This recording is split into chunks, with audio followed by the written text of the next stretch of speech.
Okay. All right. Good evening, everyone. This is episode 65. I hope it's 65. I hope I got the number correct.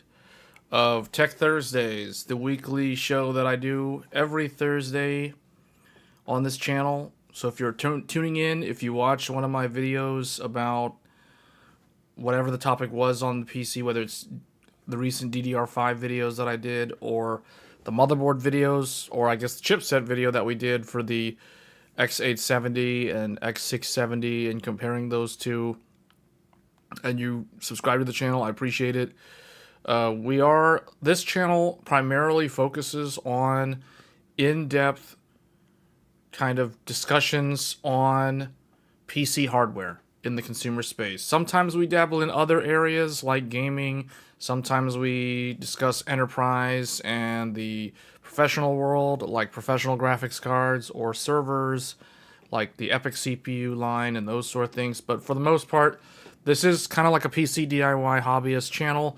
So if you're new and you're interested in that stuff, get subscribed to the channel. We have a pretty good community overall on the Discord server. So that's going to be it for the intro. This week is pretty light. There's not a whole lot for me to talk about. Nothing's really changed as far as the regulars, if you will, in the PC space. So the Intel CPUs, GPUs, AMD CPUs, GPUs, the NVIDIA GPUs, all that stuff's pretty much the same. It's going to stay that way until about a month from now. We're going to start seeing Zen 5 based reviews. I think in the next few weeks, there's probably going to be more motherboard announcements and motherboard overview content. I myself will be evaluating several X870E and X870 motherboards prior to the launch of Zen 5, and then we will be doing more in-depth coverage on the Zen 5 CPU themselves once they launch. So if you're interested in doing a build this summer or upgrading your PC, or if you're going to DDR5 for the first time, this is where things are going to be at in terms of the best options on the market for the summer. And then also in the mobile space, I would say the mobile space is actually a lot more interesting right now because, as you can see on the screen here, Snapdragon X series is now out and about in the laptop space. There are a couple that are available. Specifically, the Asus VivoBook is already available. And also the Microsoft Surface Pro and Surface line featuring the Snapdragon X Elite CPUs from Qualcomm. So you may have noticed that there are videos of reviews on these new laptops that have just come out. And these laptops are different. So they don't have an Intel CPU, they don't have an AMD CPU, they have a Qualcomm CPU. So something that's similar to what's in a smartphone is actually powering these laptops, and that's the Snapdragon X series.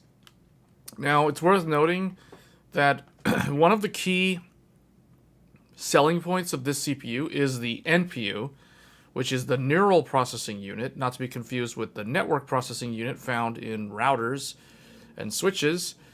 But the NPU, it essentially, you can think of it as a miniature GPU that is good at doing AI ML related tasks. So it's something that's going to not really do a whole lot today, but once Microsoft launches Copilot Plus, the Qualcomm Hexagon NPU, as it's shown there in the middle of the screen here, the Hexagon NPU is going to leverage Copilot Plus, or actually I should say it's the other way around. Copilot Plus will leverage the Hexagon NPU.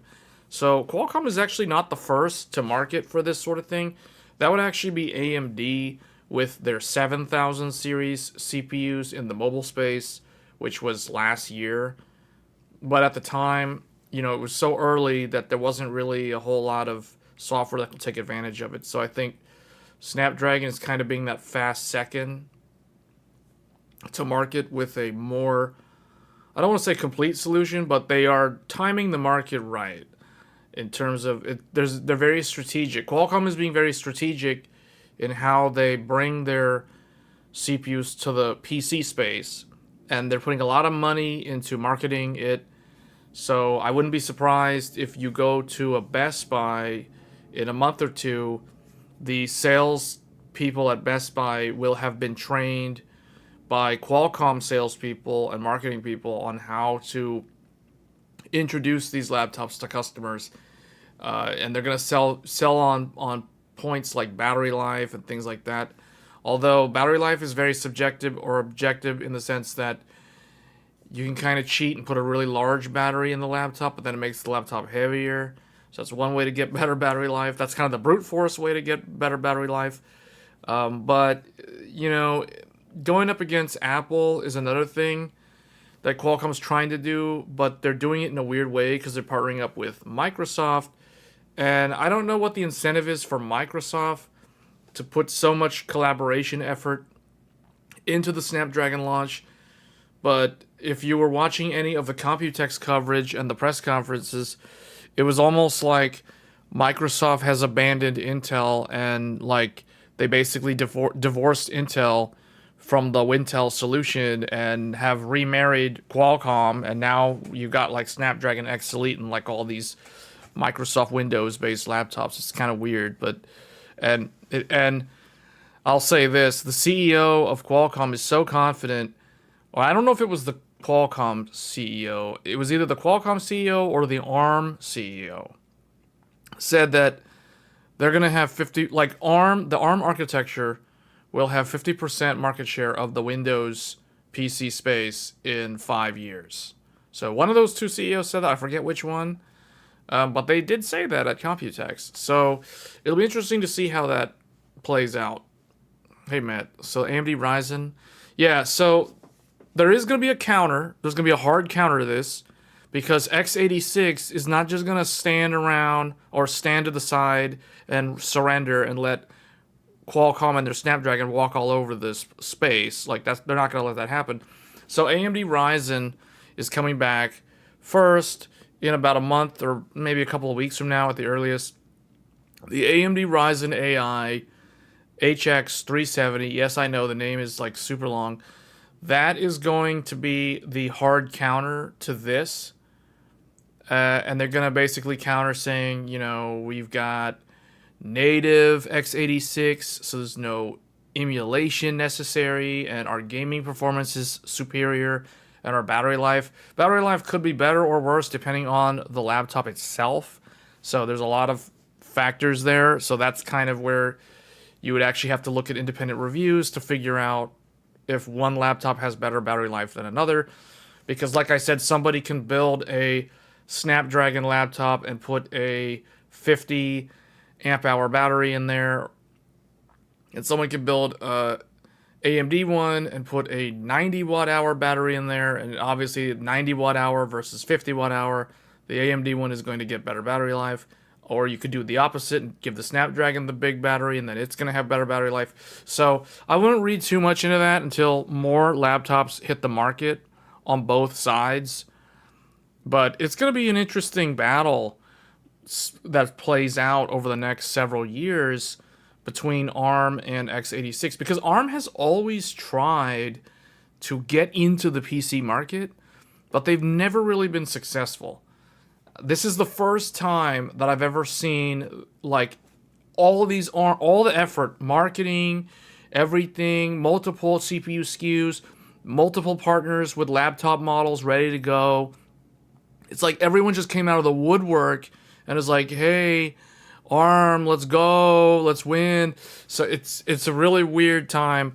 And the long-term ramifications of this is that if ARM wins out, I can only see, or if at the very least they start building up more market share, rest assured a lot of software developers will start programming native software that is designed to use ARM instructions versus x86. Now, that is a very long way off, but you have to keep in mind that there is a lot of companies that, for whatever reason, they want ARM. You know, Apple went away from x86 years ago now. Amazon, Google, a lot of these web scaler, hyperscaler companies with really, really big server infrastructures and data centers, they kind of want to go to ARM. It's weird. Like, they want their own CPU. So this is part of the reason why Intel stock is at an all-time low, because it's like nobody cares about Intel anymore. It's like they just think Intel's trash for whatever. And I'm not talking about gamers. I'm not talking about people who know nothing and just buy a pre-built gaming PC with an Intel i7 in it and they think that they have a good PC. You know, like, I'm not talking about those people. Those people have no idea what they're talking about. I'm talking about companies that have all the money and buy servers and that kind of thing, because those are the people that ultimately will determine whether a large company like Intel continues to maintain its market capitalization, or if it will fold and shrink or restructure and lay off a bunch of people. You know what I'm saying? So that's how it goes in this industry. The other method is to do what Qualcomm does and downclock CPU to 1 gigahertz while not plugged in to give it better battery life. Yeah. Well, here's what's going to happen. Because all the reviews are comparing the Snapdragon X Elite to what's in the market today. And that's rightfully so. That's the way to do it. You compare, when something launches, you compare to what is available today. So if Ryzen AI is not available, it's not going to be featured in the review. That's just how it goes. Same thing with Lunar Lake. Hey, Featured Pick, thanks for the sub. Welcome to the channel. If you guys are new, don't be shy in the chat. Like, if you're watching this live and you have questions, even if you think it's a dumb question, there's really no dumb questions here. So just, ask your question live. If it turns into a whole separate video of me going off on a tangent for 30 minutes, so be it. I mean, that's kind of where I think a lot of people get value from my content on these live streams. So by all means, ask away. But I think what's going to happen is Strix is going to come out. Strix is basically AMD's third generation mobile monolithic die CPU architecture that has an NPU, an integrated GPU or iGPU, and the CPU. And it's going to be Zen 5 based, up to 12 cores. So Snapdragon, Qualcomm is saying, if you look here on this little marketing slide, 10 or 12 cores. So they're already marketing their CPU as a 10 or 12 core. Now, AMD is about to launch their own up to 12 core monolithic CPU on the laptop market. And it's, in terms of x86, it's probably going to blow this thing out of the water. And it also, they're marketing like 50 tops versus like Qualcomm's, I think they're marketing 45 or 48 or something. So in terms of the AI performance, they're going to be very similar. But if the app is x86 native, most likely AMD's Ryzen Strix is going to defeat the Snapdragon pretty handily. I'm pretty confident in saying that. Because if we're looking at the benchmarks for Snapdragon in the reviews that exist today, you see it leading or losing. It's kind of neck and neck with AMD's 8040 series, which is the current second generation CPU series on mobile from AMD. And then also Intel has Meteor Lake. And Meteor Lake is kind of like in third place right now. In terms of Windows, it's kind of neck and neck. It depends on what you're evaluating. But it's either Ryzen is the fastest, followed by Snapdragon, or Snapdragon is slightly faster, or a little bit faster. It depends on what we're benchmarking. And then Meteor Lake is usually kind of like third place. In some things, Meteor Lake does good. But if you were to average it out, the AMD Ryzen 8040 and the Snapdragon X series are very neck and neck. And then Intel's is kind of there. But then, here's the thing. Then, the wild card is you throw Apple into the mix with the M3, and Apple makes everybody look like garbage. But again, Apple is a closed ecosystem, so you can't, it's kind of hard, it's kind of a weird comparison. Some people say it's an unfair comparison, because Apple's software is so well written and optimized to use their hardware to its full potential, whereas these other guys are using Windows and they're reliant on Microsoft, and You know how that goes historically. And then on top of that, there's all these other hardware configurations from like Asus, Lenovo, Dell, etc. So it's kind of a mixed bag when you throw Apple in there. It just makes it even worse to try to objectively compare these. What is an NPU? So the NPU stands for Neural Processing Unit. Think of it as a miniature GPU. It's like a tiny little GPU that exists on the die, on the actual CPU or system on chip, and it's used for offloading AI tasks from the operating system to the NPU. So basically, when Windows adds Copilot Plus, there'll be a background task running in the operating system that will detect whether or not the hardware has an NPU. If it has an NPU, it will assign those Copilot AI tasks to the NPU and have the NPU do those things rather than the CPU, which would be very inefficient and it would just like kill the battery life in the device.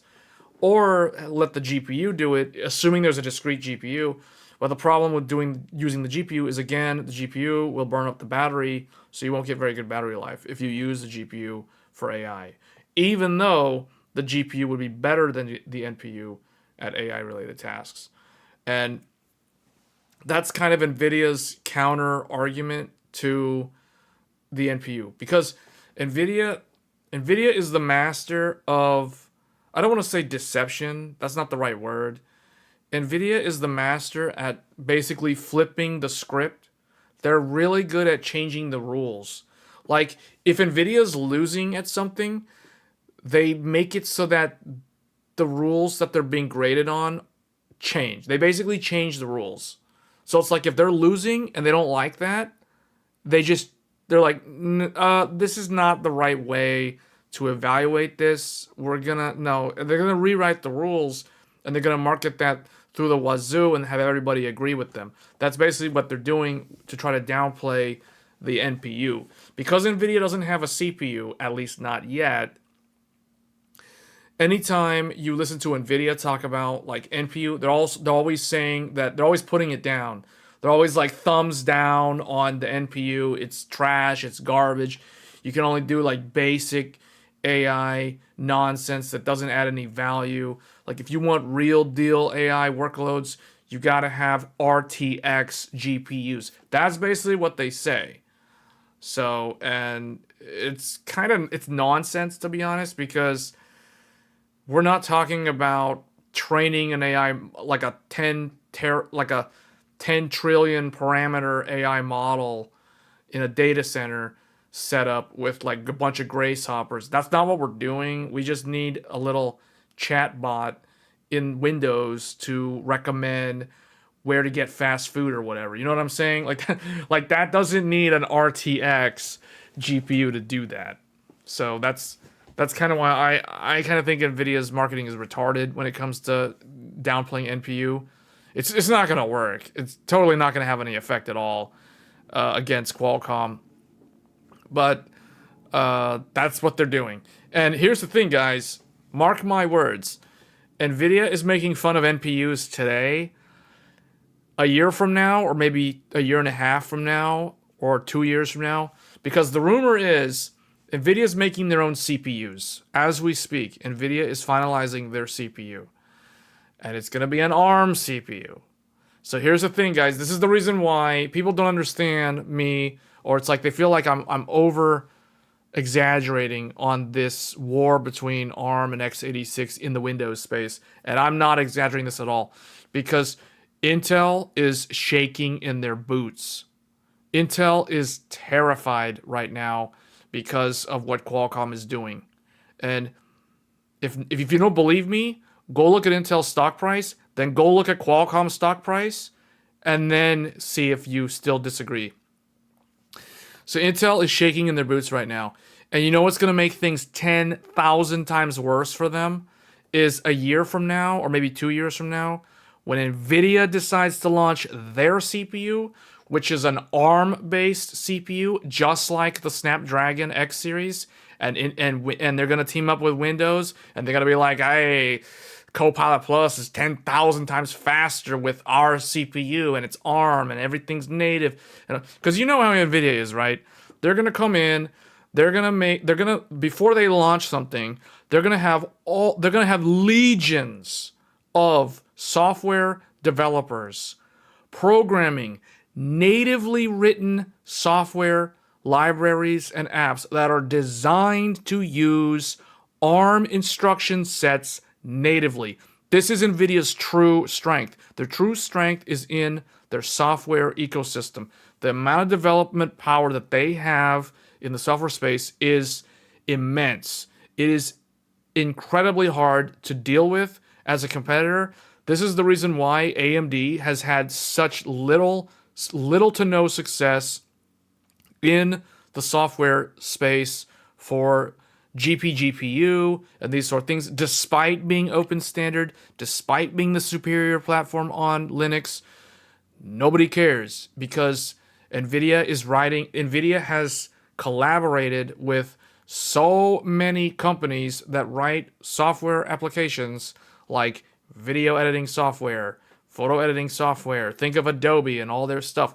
NVIDIA literally sends a software developer to go sit on site at the Adobe office and teach their Adobe employees how to make the code, how to make Photoshop run better with this NVIDIA code path on this NVIDIA GPU if you want GPU acceleration. And they do the same thing with all these other things that do like video editing like Maya and Blender and you name it and whatever. That's the problem, guys. That is the true reason why Intel is so scared of this, because it's all downhill from here and it's a race to the bottom, and it's going to be an exceptionally hard road ahead of them to try to stop this, slow this, whatever, derail it. It's a huge undertaking, to say the least. Another Tegra APU. Well, they're gonna make something, and they're gonna try to sell it in as like a native. They're basically gonna copy what Qualcomm's doing. They're gonna do it in like within the next 2 years. We're probably gonna see some NVIDIA-based CPU that has an NPU. And guess what? When they launch it, all their dissing and making fun of NPUs, it's gonna vanish overnight, and they're gonna be praising their own NPU, saying how good it is. I kid you not, they're gonna do that. Mark my words, they're gonna do something like that. They're gonna downplay it today because they don't have something in the market to compete. And then once they have something, all of a sudden they're gonna be like, thumbs up, guys, 10 out of 10. NPUs are great. That's exactly what they're gonna do. 100% guaranteed. So AMD and Intel are in some big trouble. Big trouble, especially Intel. Now AMD, years ago, AMD, there was like back when Jim Keller was at AMD and Lisa Su had just become the CEO, they were considering making two different CPUs. They were going to make Ryzen x86 and they were going to make Ryzen ARM. A lot of people don't know this. A lot of people don't remember this, but AMD back then was thinking of making an ARM-based CPU, and this would have been like way back in 2013, 2014 was when these things were talked about internally. So a decade ago. But ultimately, we know the story. They didn't have enough money. They could only put all their eggs in one basket and hope they don't fail. So they went all in on x86, and that's how Ryzen came to be. But now, I'm pretty sure, I wouldn't be surprised if somewhere in AMD they have internal teams that are evaluating and designing ARM-based CPUs for the future. But those are probably like 3-5 years down the road from now. So I'm pretty sure AMD has something in the works for the ARM instruction set. Intel's the one that I'm a little, I don't know. Like, Intel's the one where, like, I feel like if Pat Gelsinger tells one of his teams to secretly develop a ARM-based CPU, that's like committing blasphemy. That would be like Intel employees committing blasphemy. You know what I mean? Because x86 is basically synonymous with Intel. The fact that AMD makes Ryzen x86 based CPUs, that's because they have a cross license agreement with Intel that the US government upheld back in the 1990s because they didn't want Intel to be allowed to be a monopoly. Like if it wasn't for AMD, basically Intel would be a monopoly back then, and the US government's like, no, you can't do this. So because Intel tried to basically like get AMD out of existence, and AMD was kind of just there, and the government's like, no, you have to let AMD live because otherwise you're a monopoly, and then we're going to break you up, and then you're just not going to be you anymore. You know what I'm saying? It's like Majin Buu saying, please don't remove Fat Buu from my brain because then I won't be me anymore. No, that's basically what they threatened them with. So then they're like, okay, fine, AMD can stick around, whatever. That's basically what happened. And Nero points out rightfully that AMD owns the 64-bit part. Yeah, that's right. AMD was first to market with the 64-bit native architecture, instructions, extensions, whatever, to x86. Now, Intel had their own. Intel also had their own x64 extension to x86, but it was one of those things where it was kind of a platform war. It was a lot like HD DVD versus Blu-ray, and Blu-ray ended up winning out. And in a similar vein, AMD 64 won out over whatever Intel's 64 extension was to x86. So Intel basically bent the knee and caved and let AMD, like, that became the standard. So because otherwise, the problem back then was software developers would have to write two different versions of their application. You know what I mean? Like, they'd have to make, if they wanted to make a 64-bit application, they would have to make like an Intel version of the software and then an AMD version of the software. And that's why that was like really dumb. Like, why do we need to do that? So they basically just consolidated it, and they're like, okay, we're just gonna use the AMD one, and yeah, and so the Intel one just kind of went away. But yeah, that's how AMD just kind of like solidified their position, I guess, in the x86 world, was with their contribution to the 64-bit extension. But yeah, that's a history lesson right there.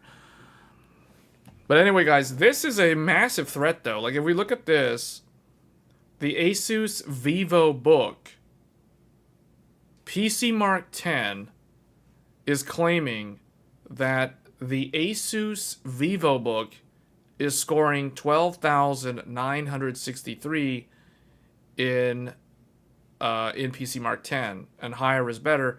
And then you have these other Snapdragon X Elites. Now, these are probably some reference models from Qualcomm.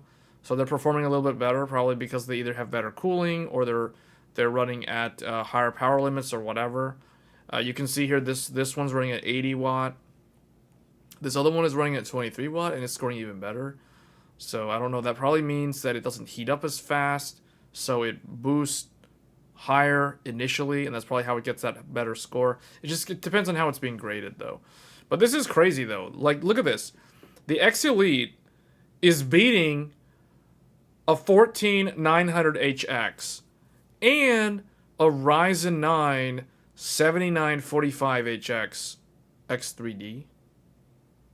Wait, that's an X3D? I didn't even know they had X3D in mobile. Regardless, it's beating both of them. It's just straight up, it's beating both of them in PC Mark 10, which no one really cares about PC Mark 10, but still, you know, like, it's okay. And then in gaming, check this out. In The Witcher 3 at 1080p Ultra with HBAO Plus enabled, the Asus VivoBook with the OLED and that Snapdragon X Elite, 19 FPS. Meanwhile, the Acer Swift with a 7840U AMD Ryzen 7 with a Radeon 780M integrated graphics is doing slightly better. It's like 1 FPS better. And then you've got the Apple M3 doing even better. Then you have some Intel Meteor Lakes doing a tiny bit better than the Apple. So this is very interesting right here, seeing this. Because you got to remember that there is an emulation layer on top of the operating system to run the game in like some kind of compatibility mode, they call it, or emulation. I don't think they use the word emulation. I think it's compatibility mode. And the fact that it's getting 19 FPS, that's crazy actually. Meanwhile, check this out. Asus Vivo with an Intel 13th gen i9 13900H with the Iris Xe graphics is doing worse than the Snapdragon X Elite, and that's running, and the Intel Vivo is running native, whereas the Snapdragon is running with emulation, and it's doing better than the i9 with integrated graphics. So that just kind of shows you. Now, keep in mind that's an older part, so it is what it is. But these are kind of, and this is AMD's last year generation. But the thing is, even if this was an 8040, the Radeon 780 is still the same, so it'd still be very, very similar. The Intel Arc iGPU is demolishing the Snapdragon GPU. I don't really know if I would call 25 FPS demolishing 19 FPS. But it is faster, yes. It is faster. Yeah. This is Intel's new... Isn't this... This is Intel's Battle Mage architecture. Is this Battle Mage or is this Alchemist? This is Meteor Lake. So is that Alchemist or is that Battle Mage on those iGPU cores? I always forget when it comes to Meteor Lake because nobody really paid attention to it when it launched last December. I want to say this is probably Alchemist, but I could be wrong. I don't know. Okay, it's Alchemist. Yeah, 8-core iGPU, 25 FPS.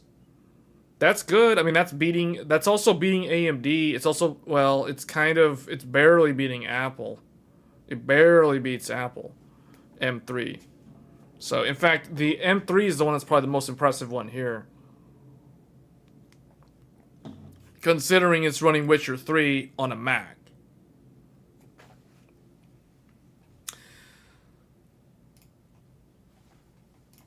And then we've got some other ones, HardwareBot X265. So this is HEVC encoding to 4K preset.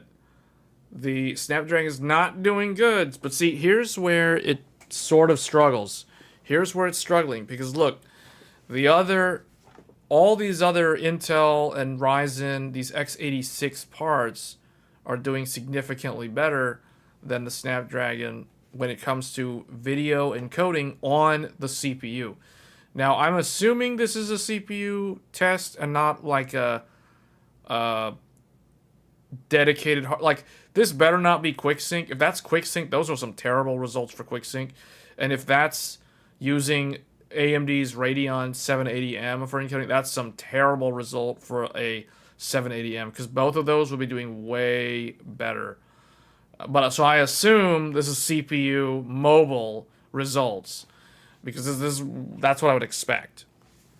So we have last year's 7840U, and then we have the current generation Meteor Lake, and then we have last year's 13900H with 17. So you can see, like, yeah, x86 really shines here in HEVC CPU-based encoding.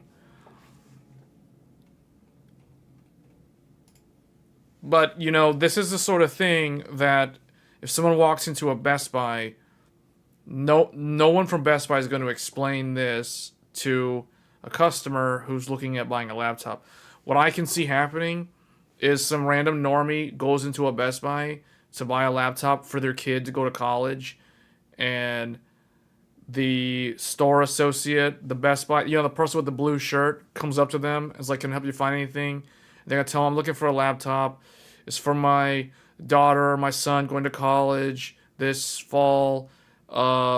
It just needs to be thin and light, because it doesn't need to be. It doesn't need to weigh like a bowling ball, and it needs to have good battery life. And as soon as they say battery life, the sales associate's going to be pre-programmed from the Qualcomm marketing people to automatically start selling them a Snapdragon X Elite because they're going to try to hype up their battery life. So that's the thing. If the battery life is as good as they say, they're going to sell a ton of these things to a bunch of people who don't do their homework, which is the reality. That's how it always goes, guys. That's always how it goes. When they explain that x86 versus ARM-based differences, only if they know. But I don't think they're going to know. The average salesperson at a Best Buy isn't going to know that. Now, if they go to a Micro Center, the Micro Center people will explain the difference. But that's Micro Center, and not every place has a Micro Center. So, but yeah, a good one, like a really good sales associate would be able to explain at least the basic differences. You know, like some of the apps run in compatibility mode via emulation, so that's something to be aware of. And this might be an example of that. I don't know if this is running native or if this is running in compatibility. But they're marketing it like crazy. Like I've never seen ARM hyped up this much. I mean, they've got all the like mobile tech reviewers, the people who review laptops and smartphones talking about this stuff. You know, like Dave 2D did a video and his video got so many views, and the thing is his review was mostly positive regarding the Snapdragon. I mean, he pointed out the gaming wasn't that good, like he would not use it for gaming, but obviously who in the right mind would use this for gaming? See, that's the thing. They were trying to show off like Overwatch 2 runs pretty good, and they were showing off at Computex. They were showing like Baldur's Gate 3 was running at like 30 frames per second. But it's not until they can figure out that abstraction layer for ARM or x86 to ARM that a lot of the performance will change. You're almost positive they try to hire people that don't know and are just salesmen there. Yeah, well, the thing is, sales... So, yeah, they hire people that don't really know, but the thing is, that doesn't stop a OEM from sending someone to train them on site. So, you know what I'm saying? Because, okay, like I'll give you guys an example. Years ago, I used to work at Fry's Electronics. Now, Fry's Electronics, as far as I know, they don't exist anywhere outside of California anymore, if they even exist at all anymore. But I used to work at a Fry's Electronics a long time ago. Like it was like a summer job out of high school. And I'll tell you guys, like Fry's Electronics salespeople, they don't know anything. They don't know anything about technology. It was someone like me who was actually like... I was into building PCs, and that's kind of why I wanted to work at Fry's Electronics at a summer job, because I thought it was cool being around a bunch of motherboards and DDR memory and CPUs and, graphics cards, all that kind of stuff. So that's why I went to go work at Fry's Electronics. And they, the people at Fry's, the supervisors, they never train you anything about the products. But here's the thing.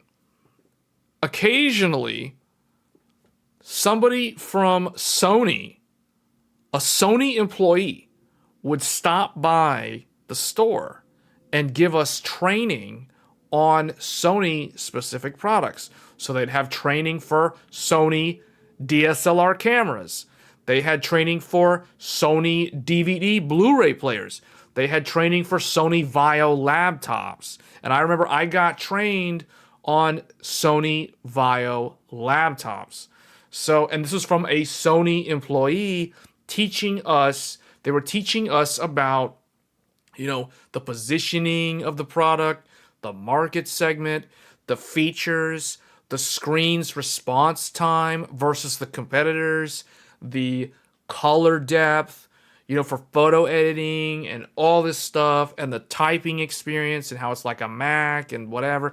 Like, so the thing is, yeah, nobody at the store trains the employees on the products, but that doesn't mean that somebody like Qualcomm can send one of their employees to go visit all these Best Buys and train the salespeople and brainwash. Well, it's not really brainwashing them. They're educating them on the product.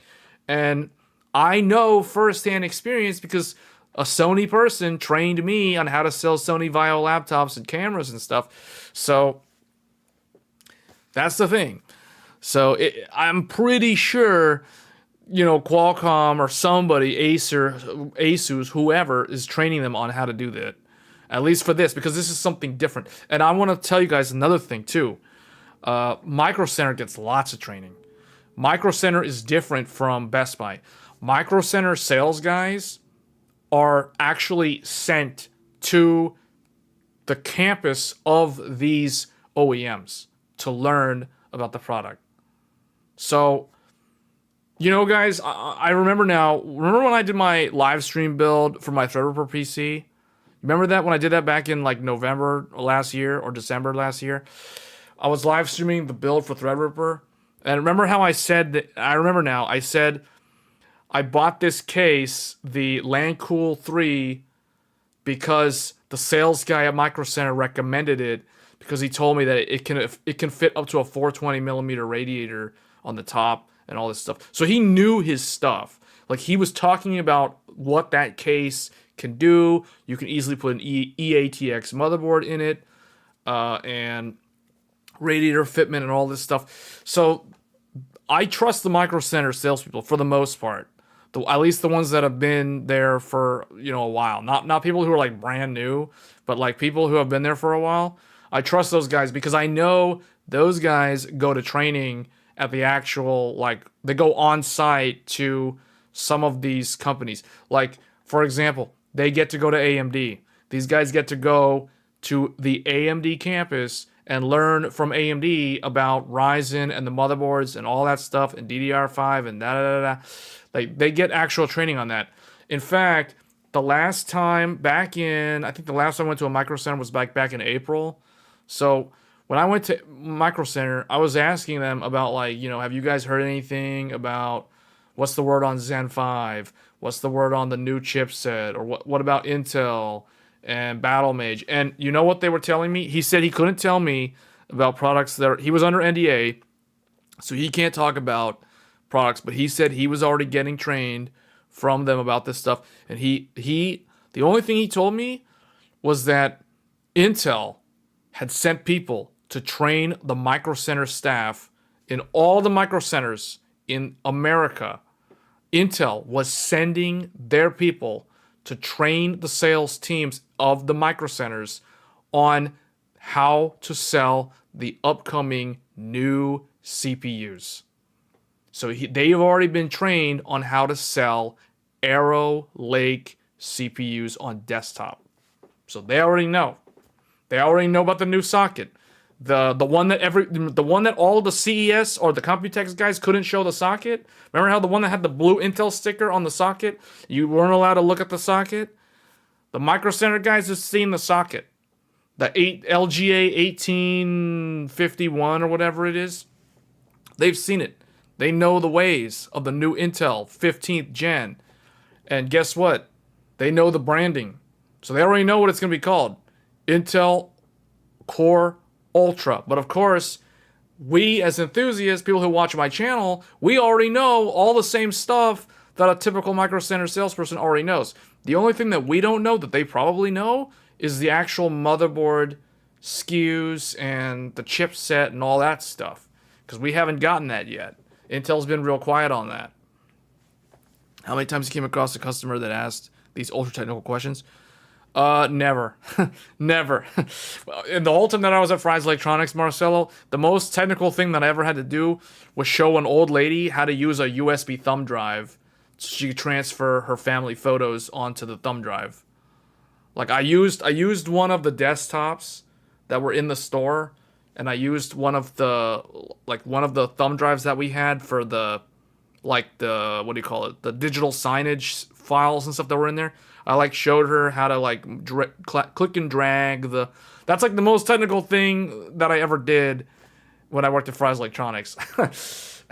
So yeah, no one ever asked me about, you know, like roadmap questions or how the weather patterns work, or any of this sort of stuff. Like, how do you overclock DDR3 memory? You know, because that was the memory back then. So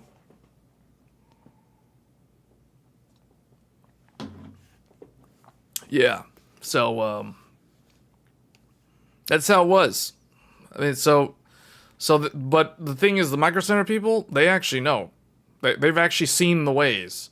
And I can pretty much guarantee you guys, AMD has already trained all of the Micro Center employees about Zen 5 and the motherboards, the chipset differences, all that stuff. All the stuff that I make content on regarding motherboards and things like that, AMD has probably already sent like somebody go train the salespeople on all those things at a high level. Maybe not at the same depth that I'm talking about it, because we go very, very deep because we're like tech enthusiasts. But, you know, at a high level, they probably tell them like, okay, it supports PCI Gen 5, these many lanes, and the graphics card slot is Gen 5 if you have X870E and blah, blah, blah. And, you know, stuff like that, they've explained it. So, because sometimes I test Micro Center employees. Now, I'm not trying to make them look stupid or anything. I asked them a question that I already know the answer to. It's almost like an interview question, sort of. I asked them a question, you know, like, I'm trying to think of one that I asked somebody recently. That was not like, hey, have you heard anything about Zen 5? No, not those type of questions. It's usually something like for power supplies, for example. I asked them a question in such a way to try to understand try to gauge if the Micro Center employee knows about power spikes. Like, if they know about OCP. You know? Like, I asked someone a question. I'm trying to remember how I worded the question. It was something like, what power supply do you guys recommend that will prevent a computer from shutting off when playing a game at 4K resolution with uncapped frame rate with an RTX 3090 Ti? You know, like, I'll ask that type of question. And then they'll have to think about, like, well, what's the power supply that would do that? Do you know what I mean? Because if they sell me my old Seasonic, that's a fail. Because that thing will shut off. That'll shut off. I could turn on Final Fantasy 15 and it'll shut off. You know, like, so don't sell me that stupid Seasonic from like 5 years ago. If it's a Seasonic that supports like the 12 volt high power, then it should work. Basically, it's to test and see how much they've been trained on stuff, or how much they actually learn from the customers. Because believe it or not, a lot of what good salespeople at a store like Micro Center or even Best Buy, a lot of the things that they will learn, they actually learn from customers. That's the thing. Like, a good salesperson will actually learn from me, and I'm being the customer. Like, in the discussion that I have with them about power supplies, they learn from me so that they can use what I have told them when they're dealing with another customer that doesn't know any of this stuff. So that's a good employee. That's a good salesperson. You know, you don't just think you know everything when you don't. You never know everything, and you basically learn from the customers as you go, and then you retain a lot of that. So Micro Center employees start shaking when they see you entering this. No, I'm not that bad. No, I'm not that bad. But I'll tell you this, guys. Like, they know, so they can tell when they're talking with me that they're not dealing with the average normie customer. You know what I'm saying? like they can tell almost instantly. They can tell that this is somebody who they know more than they're letting on, you know? like there's a different vibe here. Like so they never try to push me to buy like one thing over another, because they already know, like, okay, this guy already he's well studied up on these products. Like, they're not going to try to sell me a Seasonic, or they're not going to try to sell me a Super Flower, or a Corsair, or any of those. They're going to let me suggest or ask them kind of an open-ended question, and then they can give me feedback. Because, like, okay, here's another good question I'll ask. So, for example, when I bought my MSI power supply that has the native cable for the 4090, I asked the sales guy, who's the OEM? Who makes that power supply? You know what I mean? So for a new guy who doesn't know anything, like, imagine some guy who has only been there for like 2 weeks and he doesn't know anything about technology. I mean, imagine it's some gamer guy who plays Final Fantasy 14 and maybe Minecraft or Elden Ring or whatever, but he doesn't know like the technology stuff. But he's open to learning, but he doesn't know. But if he's kind of like closed off in his ability to like understand the question at a deeper level, like if I ask him, who makes that power supply? Like, who's the OEM for that power supply? That MSI power supply. You know, at first glance, it's like, is he literally asking if MSI makes the MSI power supply? You know what I'm saying? Like, it can be confusing to someone who doesn't understand what an OEM is. Because the true question is, do you understand what an OEM is? That's the question. And if you do understand what an OEM is, then you know that it's not MSI, because MSI is the wrong answer. But if you first hear the question and you don't process the question, you just start talking quickly like a fast mouth, like, you know, like a motor mouth salesperson who's just trying to sell you stuff. Like, then you just say, "Oh, MSI makes it. MSI makes the power supply. I mean, this is their brand. They make a lot of motherboards." They'll start talking about MSI, which is not what I'm listening for. I'm not looking for that. Like, I know MSI's logo is on the box. I'm not asking about MSI. See, that is the test. That's the test. Does CWT make the internals for the MSI? Yes, Matt, yes. CWT makes the MSI. So the MSI 1300 watt and the MSI MPG 1000 watt and the 850 watt, all three of those are CWT. They're no different from the Corsair units of similar wattage. But see, that's a really good example of how I test a salesperson at Micro Center to gauge, like, do they understand? Are they aware of the true differences behind these different power supplies? You know, like, one has a EVGA logo, this one has an MSI logo, this one has a Corsair logo, this one just straight up says Super Flower. You know, like, do they even know that Super Flower is an OEM? Like, meaning Super Flower and Seasonic. Super Flower and Seasonic are selling direct. Like, Seasonic power supply is literally a Seasonic power supply. A Super Flower power supply is a Super Flower power supply. But a Corsair power supply is not necessary. It's not a Corsair power supply, for one thing, because they don't actually make the power supply. You know what I mean?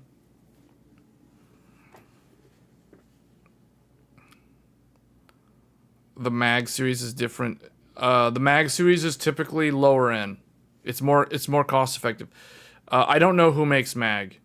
What I can tell you is CWT makes MPG and Meg. So here, let me see. Do they even have MSI Meg AI 1300p? This one. This is the power supply that I got from Micro Center back when the the ATX 3.0 was first to market. This was like the first one. See, Meg is the world's 1300 watt is the world. I like how they have AI in there, and it always had that name. See, this is an article from 2022. Because I remember like Gamers Nexus was making fun of all the products that had AI in the name. What's weird is MSI, for some reason, this product has always had the AI branding in it. Like, it's always been called the AI 1300p. The world's first ATX 3.0. So this is actually the power supply that I'm streaming from right now. This power supply is powering the PC that I'm streaming with right now. So, but I remember asking the sales guy, like, who's the OEM for this? Like, which OEM makes this power supply was the question. The EVGA, yeah, EVGA typically goes to Superflower, yes. Superflower is very good. I don't have any problem with Superflower and CWT. Like, those are the two that I would go with. And then after those, then I would look at Seasonic. I have had a bad experience with Seasonic in the past. There's nothing wrong with Seasonic's support. Seasonic made a power supply that was too strict. It was too, like, it couldn't handle power spikes over a certain duration. And it would just shut the computer off. It did this when I had an RX Vega 64 years ago. And it does the exact same thing with a 3090 Ti. I never tested it with a 4090, so I don't know. I mean, I wouldn't even bother at this point, right? Because I know if it doesn't work with those GPUs, I'm not going to try with the, you know what I mean? So, it happened with the... I never tested the 6950 XT with it, but it did happen with a 6900 XT. Yes, it did. Because I remember I was testing, and this was back when I was making a video on AI. It was my Linux PC. Yeah, that's right. I put the Seasonic power supply. This is a 1000 watt Seasonic power supply. I set it up to be paired up with my Linux desktop, and I was testing like AI rendering, and I had the 6900 XT in there, and it started rendering, and then all of a sudden the computer just shut off, and I was like, wait a minute, don't tell me. And then I had to look over, I had to pull open the side panel, I looked down there, and sure enough, I'm just face palming, like, oh man, because the Seasonic power supply, sure enough, the Seasonic power supply was down there, and I'm like, okay. Yeah, it's the power spikes. It doesn't like the 6900 XT's power spikes. So then what did I do? Pulled out the power supply. I put in a Corsair 850 watt. So lower capacity. I went from a 1000 watt, which couldn't handle the power spikes, to a 850 watt Corsair. Problem solved. It rendered flawlessly, no shutting off, no more problems. So yeah, that's why I'm pretty sure, like, if I were to buy a Seasonic that has the adapter for the 600 watt cable, I'm pretty sure that Seasonic today, a modern one, would be fine. But the older one that I had that doesn't have the 12 volt, no, that thing is so, it's so picky, it's so sensitive that it's like, I can't do it, turn off the computer. So it's like, no, sorry. That's why I don't like Seasonic that much. Because I RMA'd it, they sent me back another one, and the other one did the exact same thing. So then I started searching online, and sure enough, Johnny Guru had a whole like forum post talking about how Vega 64 has insane power spikes, and certain Seasonic power supplies don't like it. And so back when like people were complaining about 3090 and even 3080s, like the further win EVGA 3080s were doing the same thing. I mean, I already knew about this from like 3 years prior to when those things started, when the general public started becoming aware of that. So I would not expect a Microsoft employee, or not Microsoft, a Micro Center salesperson to know about that. Like, for them, like, let's put it this way. If a Micro Center employee could explain power spikes and that sort of thing, I would be very impressed with that salesperson. I don't expect them to have that level of troubleshooting, like experience in terms of, oh wow, yeah, certain power supplies, like certain GPUs have very high spiky transient loads that can cause certain power supplies to trip over current protection and shut off the entire computer. But yeah, Matt, I would imagine the 6950 XT probably would do the same thing. It would trip the OCP on the Seasonic. Any Enermax? I don't have any Enermax. I don't know who makes Enermax. Like, who's the OEM for them? They don't make their own, as far as I know.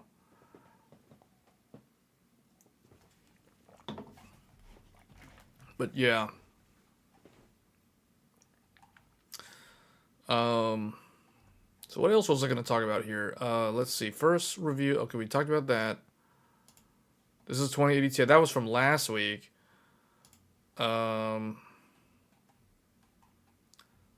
Okay, let's look at this. Let's do this quick gaming one. Dune Awakening unveils MMO structure and overland map. Confirms persistent closed beta is now ongoing. So, I have been very hesitant recently to try new MMOs because they pretty much overpromise, underdeliver every single time from what I've seen. First, I was in the closed beta test earlier this year for a game called Throne and Liberty. It's a Korean MMO. I was so disappointed with the game that I'm not even going to talk about it. First of all, I can't talk about it because I was like under NDA, but what I can say is I won't be playing it. I won't be playing it when it's at release, at retail. No way. And then the other game that recently came out, I don't know if you guys are aware, but there's this other game called PAX Day, which is available on Steam, and I think you can get it directly from the developer's website.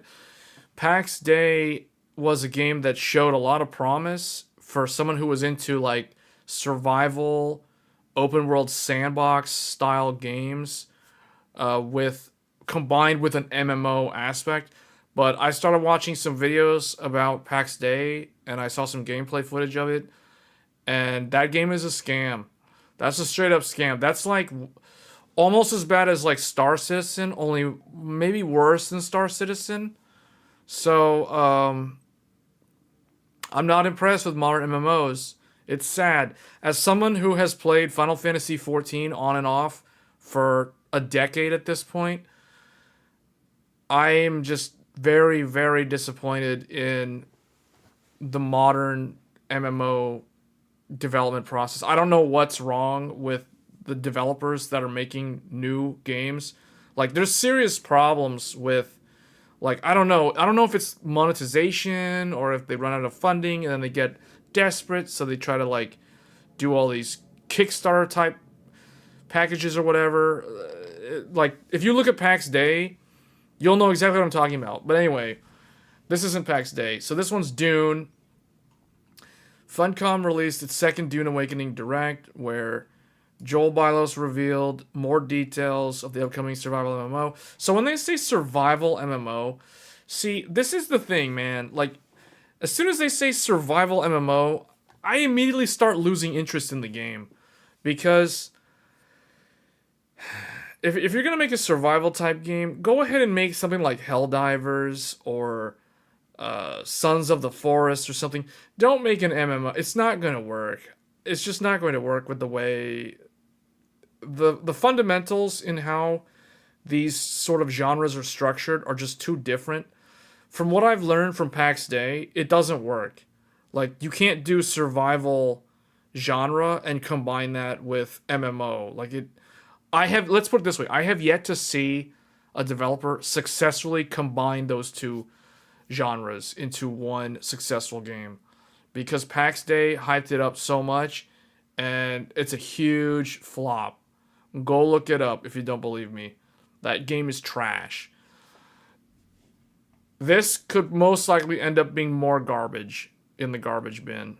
I know I probably sound unfair when I say that, but You either pick one. As far as I'm concerned, you pick one. You either become a survival multiplayer game like Helldivers 2 and maybe do live service stuff just like Helldivers 2, or you make a theme park MMO like World of Warcraft and Final Fantasy 14, and you cater to that style of like chill atmosphere, great music, good story, like lots of player interactivity, timed events, whatever, you know, like basically a theme park MMO, and you lean into that, and you'll most likely be a lot more successful than if you try to like think outside the box and make some thing that nobody really asked for, right?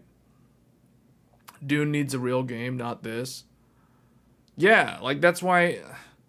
Don't you think Dune would work? Like, don't you think the Monster Hunter approach would work with Dune? Like, imagine, okay.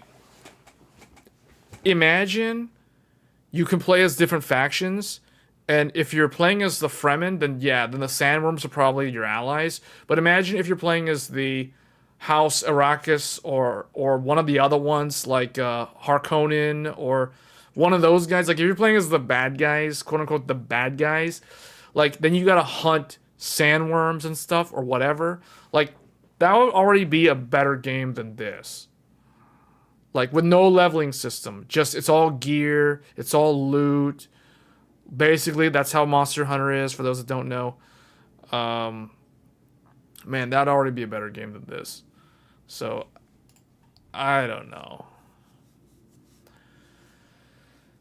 See, look, Funcom has already promised an epic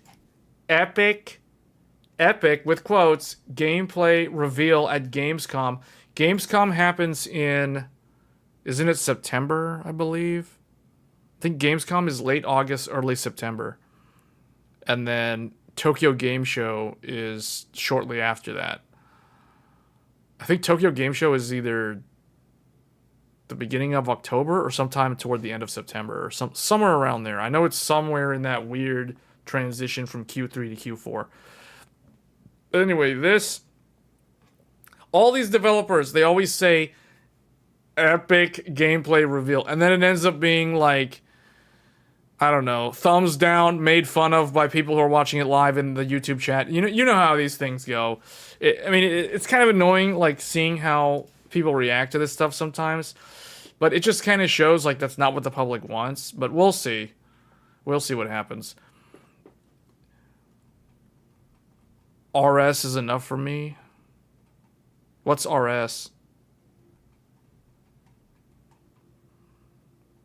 But I mean, I think it would be great to have a good Dune game. I just don't know if a survival MMO is the answer.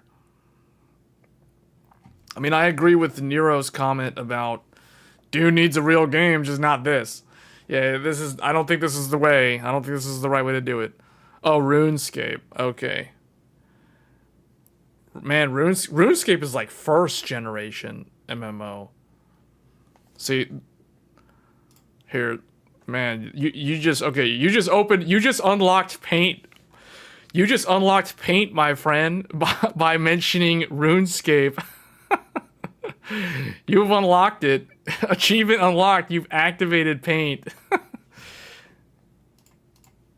See, I feel, this is my opinion on MMOs. So like, MMO genre.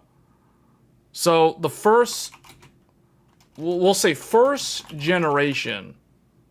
First generation was what, like late 90s to early 2000s. So I'll give you guys an example of what I consider first generation MMO. So I'll give you some examples. RuneScape, Final Fantasy 11. These are what I consider.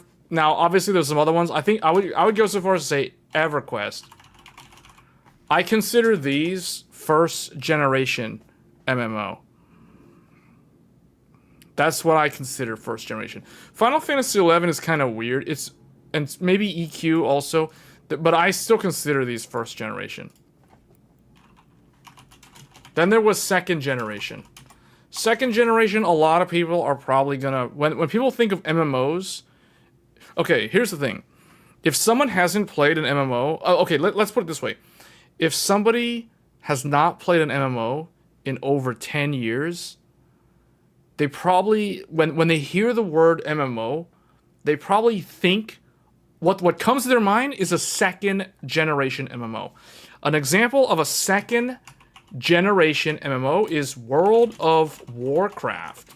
And I want to state I'm talking about the original World of Warcraft, not modern retail WoW, because modern retail WoW is not a second generation MMO. But the original World of Warcraft was, in fact, I'll go so far as to say that I would give credit to WoW and Blizzard as ushering in the second generation of MMO. Another one would be a game called Perfect World. Another one is called Guild Wars.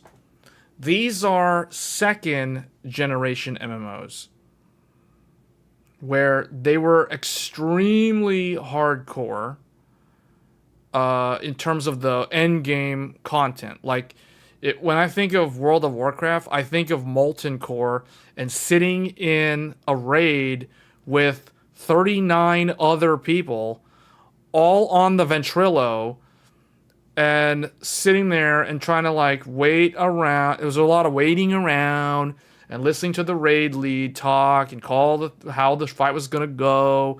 And you wait your turn. And if you're playing as a DPS, if you're a caster, you go here, you go there. It's almost like it's very scripted. It's very everything's done like in a formality. And that's basically second generation MMOs.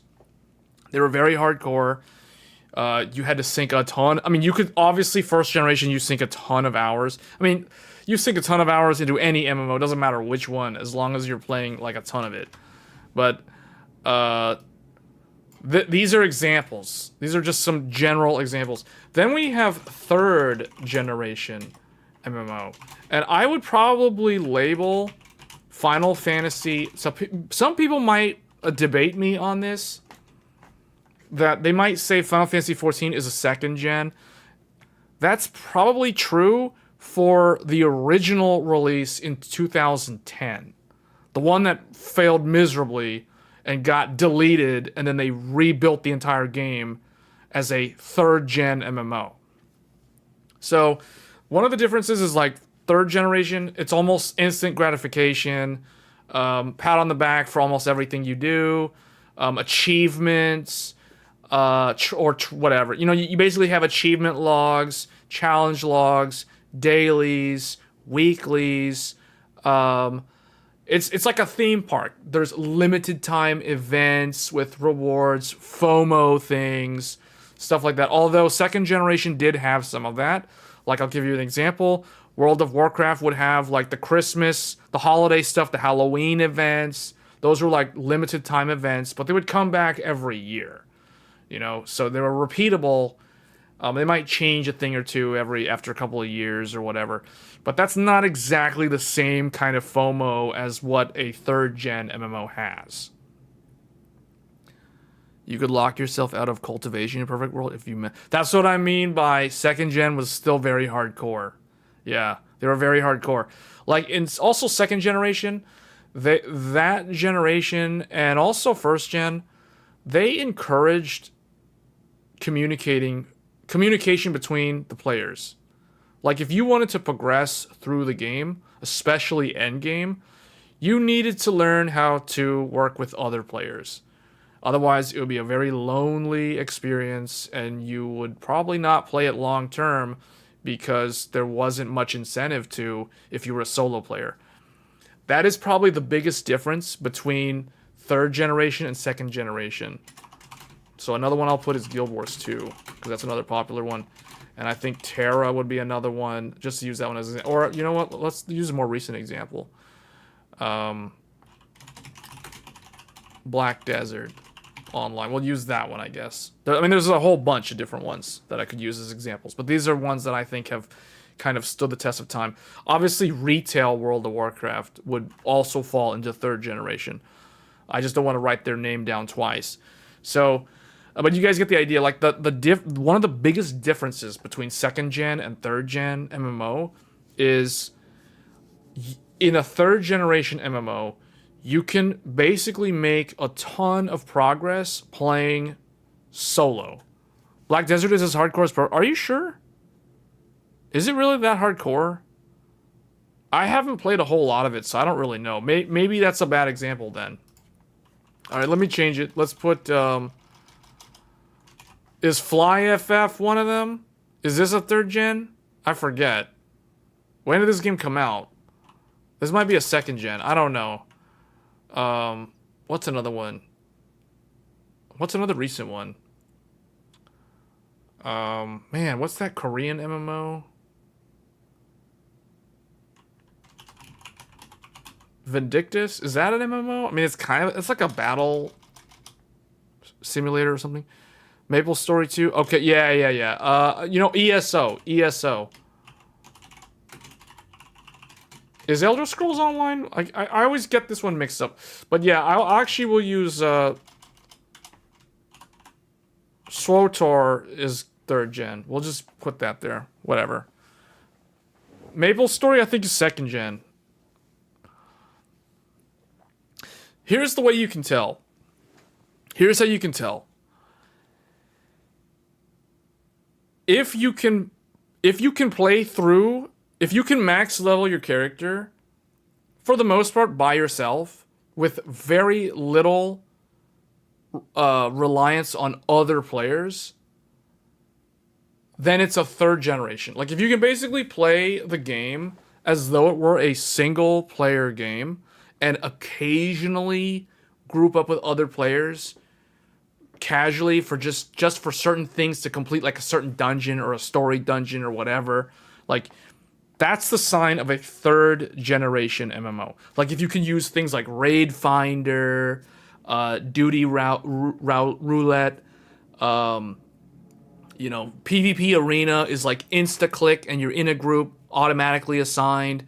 You know, like, you don't have to do anything. You don't have to go out of your way and convince people. You don't even have to be in a guild actively. Or you can be in a guild, but you're not actually actively participating in any of the content.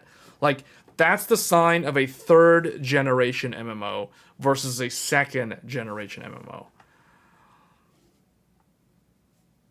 I should probably remove Guild Wars 2 from here, but whatever. I mean, I don't like having the same name twice. I wanted to give some other examples, but you guys get the idea. Like, there's a big difference between Guild Wars 2 and Guild Wars 1. Guild Wars 1 had the Trinity, the Holy Trinity, the tank, the DPS, and the healer. Guild Wars 2 got rid of that. And everyone could just, you know, like, self-sustain and all this stuff. So it never really encouraged a lot of, like, traditional group effort in terms of doing stuff. And or it's like you just find like 20 other players out in the world and you just zerd down a bunch of random elite enemies and just level up passively like that. That's the third generation versus the second gen.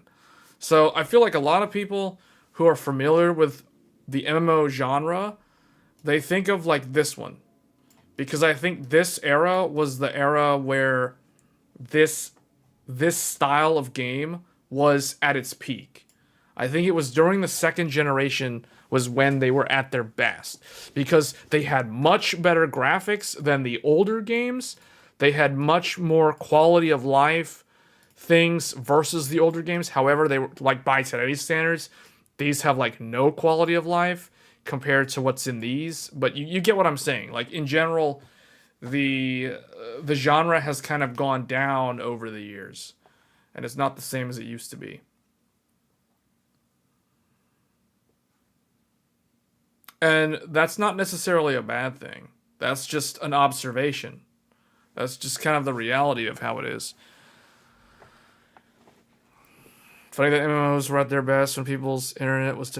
Well, this is when it was getting better, though. Compared to today, yeah. But I would say like this time frame was when a lot of people were switching from dial-up to broadband internet.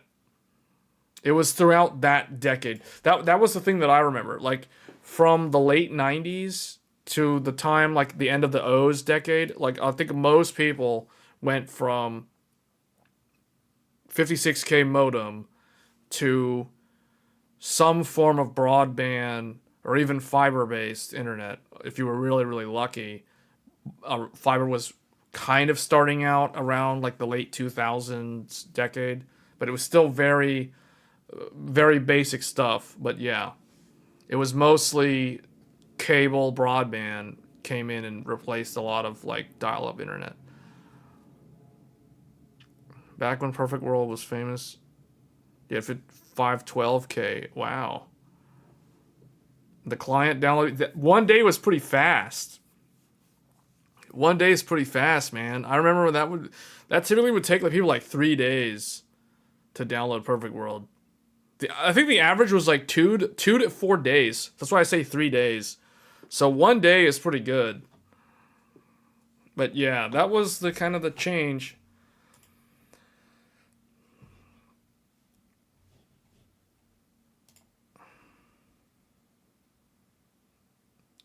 But see, the problem with this is people like I guess developers they everything has to be like a theme park now if it's MMO or with a bunch of FOMO, or it has to be like some kind of weird sandbox thing like GTA. I don't know. I just don't think that works. Like the I think it's because the reward system, the player reward system in MMOs are just too different from how it works in a survival type game. Because a survival type game has more in common with a game like Elden Ring than an MMO. Like, let's be honest. Like, survival games are supposed to be more challenging. MMOs are really not that challenging. Now, they do have challenging content, but it's there as an option. Like, it's not a mandatory thing. And that's another thing that's different from a modern MMO versus an older one. Because I think older ones, it was always challenging in a certain way. And I think that's why a lot of the players that played older, Gen 2 or even first gen MMOs, I think that they don't get the same level of satisfaction when they try to play a newer MMO. I feel I've heard that a lot. Like people who used to play EverQuest and even World of Warcraft, the original from like 2005, they don't like if they try Final Fantasy 14 or if they try to go back to retail WoW, it just doesn't have the same feeling. There's no real sense of accomplishment. It's not the same. You can get the feeling of accomplishment from those games, but it's different. You kind of have to go out of your way to go find the content that has that. You know what I mean? Like unless you're into PvP, I mean there's PvP and that's competitive. I mean there's fulfillment in that. But the raids are all so it's like a formality, like you have to have a group of people that are willing to dedicate a certain amount of time, and then you have to learn the fight. But once you learn the fight, there's really no challenge anymore. It's like it's not the same as how it was, where it was like mass chaos in like Molten Core or oh man, I forget the name of the other one that I did in Classic WoW. It was the one after Molten Core. It was the one with the judgment set for Paladin. I forget, but anyway, you guys get what I'm saying. Like it's a different. It's like just a different thing now. It's a different vibe. MMOs have a different vibe now compared to the way they used to be.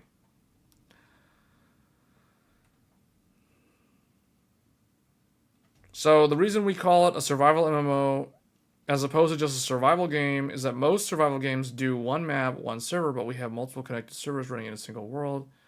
It allows us to have a lot more. Okay, well that's weird. So is this really an MMO?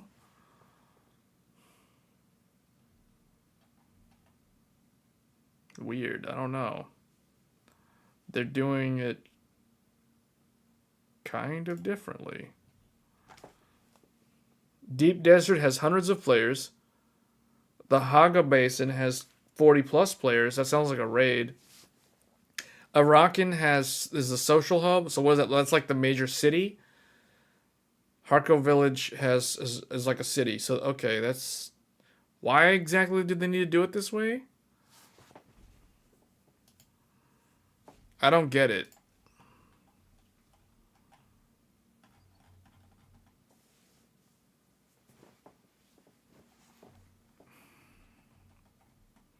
Probably pay to win, if I had to imagine. If I had to imagine, it's probably pay to win. Like, let's see, PAX Day.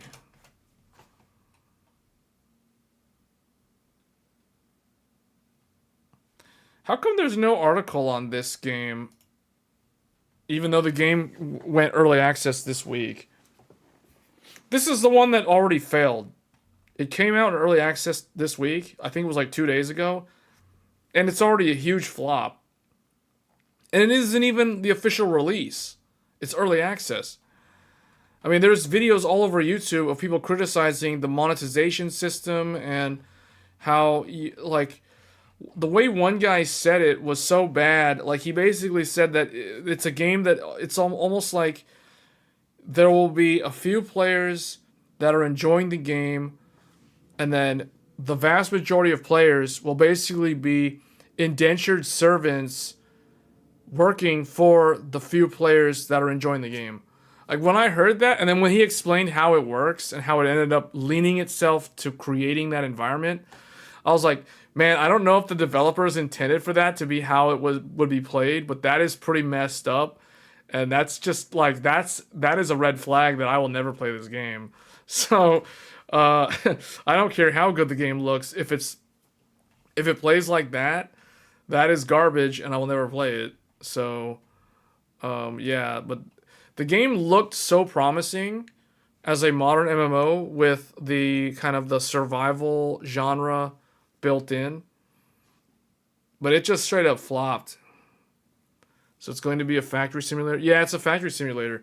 So the way they explained it was the people who spend $100 on the advanced early access support package, because the tiers are $39.99 is the base game for early access, and then I think there's a $69 or $59.99, $60.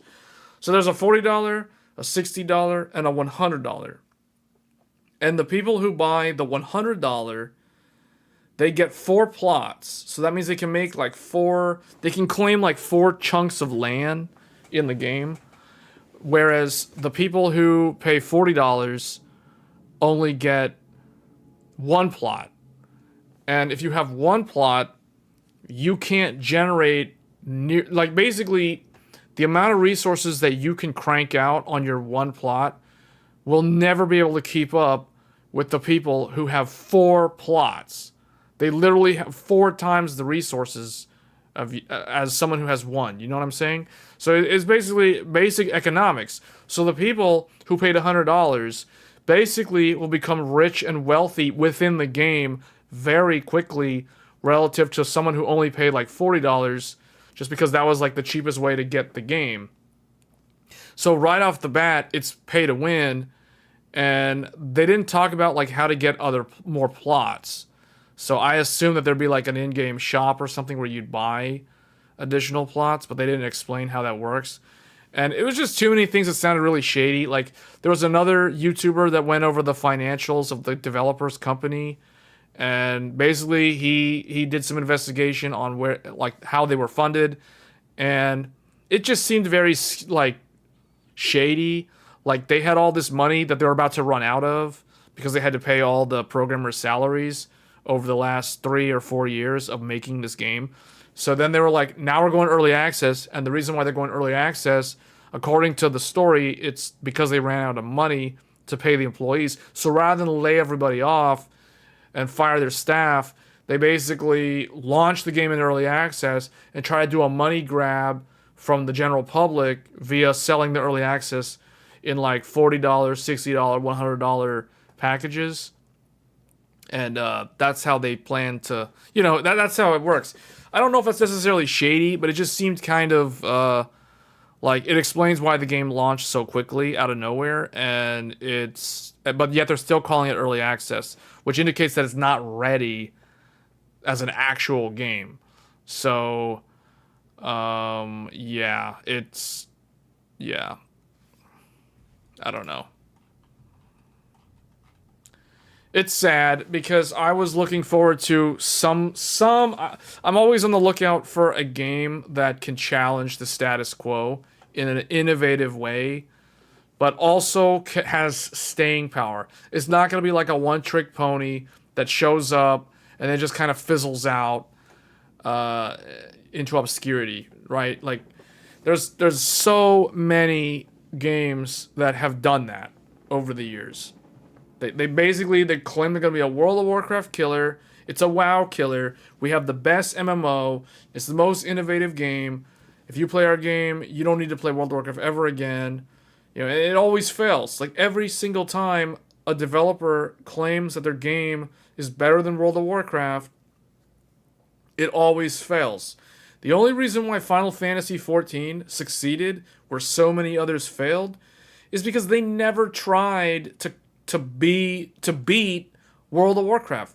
They just did their own thing from the start, and they had their own fan base, and their game was actually pretty legitimately good, and it was very high quality. So it's like, well, naturally, it's gonna sustain itself. Whereas these other guys, it's like a money grab, and then or it's like it becomes pay to win, and they don't do subscription, but then the game has like no content. And you know what I mean? Like that's kind of the reason why New World is kind of in the way it is, because New World was probably the one game that was going to challenge World of Warcraft.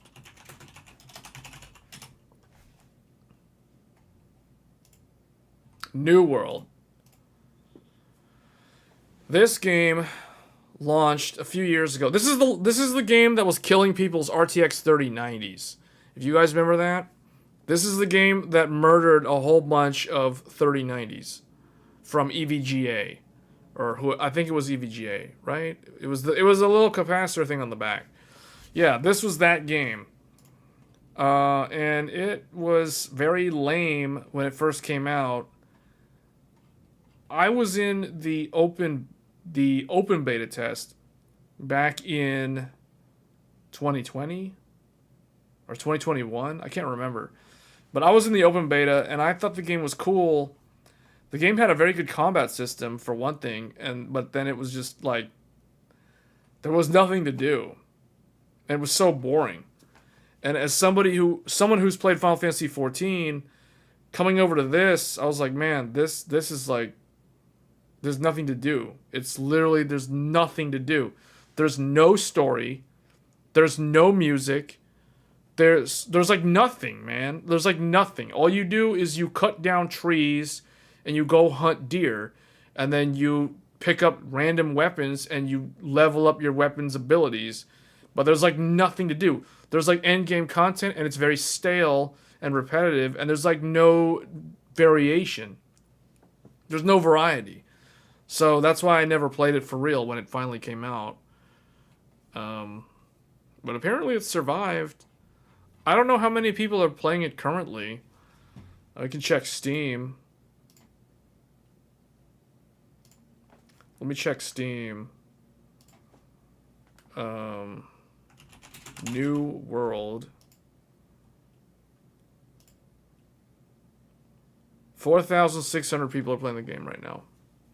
That's not terrible, but that's nothing to brag about if you're an MMO and you only have 4,600 people playing your game. You know what I mean? That's not good. So there's probably more people playing like Tekken 8 than that game.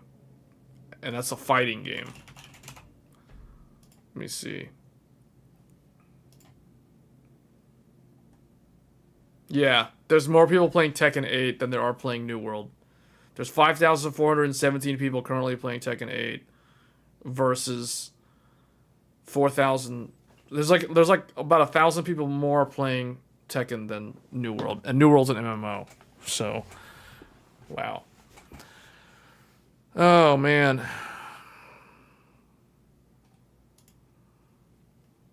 What's this? Radeon 800M with 16 RDNA 3.5 cores scores over 3,600 points in 3D Mark time spy close to an RTX 2050.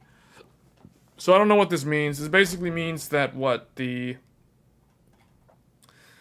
iGPU that's going to be paired up with Strix is as fast as a 2050.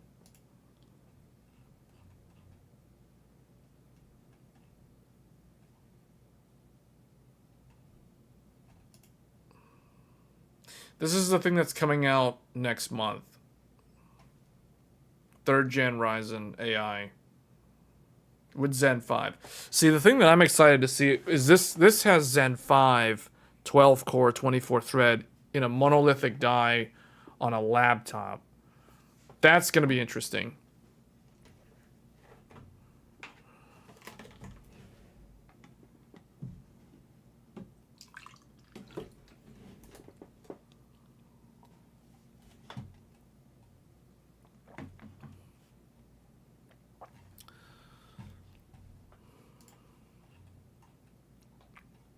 Why is this webpage like... Okay. 2050 scores 3,700. The Radeon 890M scores 3,600. An RX 6400 discrete GPU scores 3,500. Okay, so it's kind of like a 2050 or a 6400. And that's integrated into the CPU. That's actually really impressive because when you consider the 2050 at 50 watts scores similar, and that's a discrete GPU. See, so the integrated GPUs, the thing about integrated GPUs is, yes, they keep getting better, but they always, by the time they get to a certain level, it's no longer impressive because there's always like a discrete GPU, a modern discrete GPU that is always the same or better at a low price point. So that's, yeah. But still though, like if you want a thin and light laptop that has insane battery life, this is probably going to be the best choice because Snapdragon still is in its infancy on Windows, and I don't know how Intel's going to play out. I don't know what the availability on Lunar Lake is going to be. Now, there was a lot of articles talking about how Intel bought out the TSMC capacity for that node that they're using for Lunar Lake. But I don't think... See, the problem is Intel won't be able to volume flood the market like they normally do. So that's the reason why Meteor Lake is not readily available compared to previous generation Intel laptops. Which is also a bad thing for Intel when it comes to competing with Qualcomm. Because if you're only able to produce the similar amount of laptops in volume as AMD, then now you're having to compete more directly on merit versus like, oh, you can just make way more chips than your competitor and just flood the market with a bunch of products and just kind of get your product out there because you have so much volume. You know what I mean? So that's why it's some dark times for Intel, man. Like Intel is in for a rude... Well, I don't even think they're in for a rude awakening. I think they are in the midst of a rude awakening. And it has nothing to do with AMD. AMD, I mean, yeah, they're there. They're competitive. They've always been competitive for a number of years now. They just don't have the size and field presence necessary to dethrone Intel. That's the reality. Even though AMD's objectively better than Intel right now in mobile, in desktop, in data center, you know, it's hard to say that Intel's better than AMD in any of these things today. You know, that could change in the future, But today, AMD actually is the leader in the chip in the x86 world on a merit basis. Like they actually have a superior platform for once. Well, not for once, but they've had a lead for a number of years now technologically, and Intel has had to do weird things to stay competitive. And one of those things was to raise the power limit dramatically on their CPUs at the expense of battery power or battery life. That's the reason why Intel laptops don't have the battery life efficiency winner badge anymore. Like they're no longer the efficient option. AMD's the efficient option, which is really interesting to see because just a few years ago, it was the other way around. When Ryzen first came to laptop, Intel had much better battery life than AMD. But now it's the other way around. Now AMD has way better battery life than Intel. So what does Intel had to do? The reason why Intel had to have worse battery life is because they had to clock their stuff with higher amounts of current so that they could be competitive. So that they could either slightly outperform them or be competitive with them. That's what they had to do. And part of what was driving AMD's success is the TSMC node. And that's the reason why Intel's going to TSMC's node. So they can't do that forever, though, because the US government gave them a bunch of money to build all these fabs. And Pat's talking about, oh, we're gonna do like 3 nodes in 5 years and all this stuff. And yeah, man. If you had a ton of cash, you throw your EliteBook off a roof.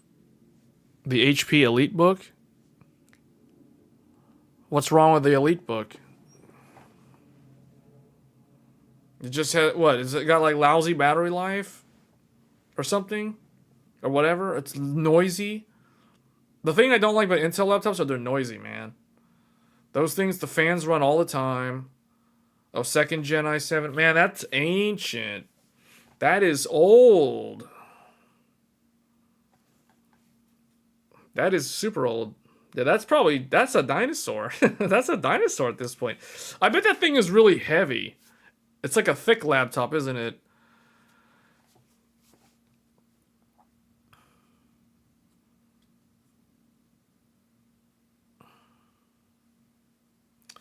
They're in for some trouble. Now, it's interesting. Probably the most interesting thing that has come out of Intel recently is their 144 core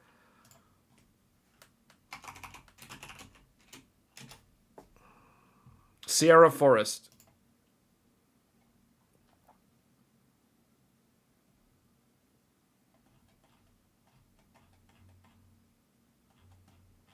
The Sierra Forest that they announced at Computex a few weeks ago was probably the most interesting thing. 10-pound laptop. Yeah, that sounds about right. That sounds terrible, man. That's a ancient sandy bridge. This was their most interesting thing. Because for mobile, they're having to use TSMC. But for their servers, Xeon, they're using their Intel 3 node, which I think is supposed to be like a 7 nanometer process or something in terms of the density or whatever. So they have that.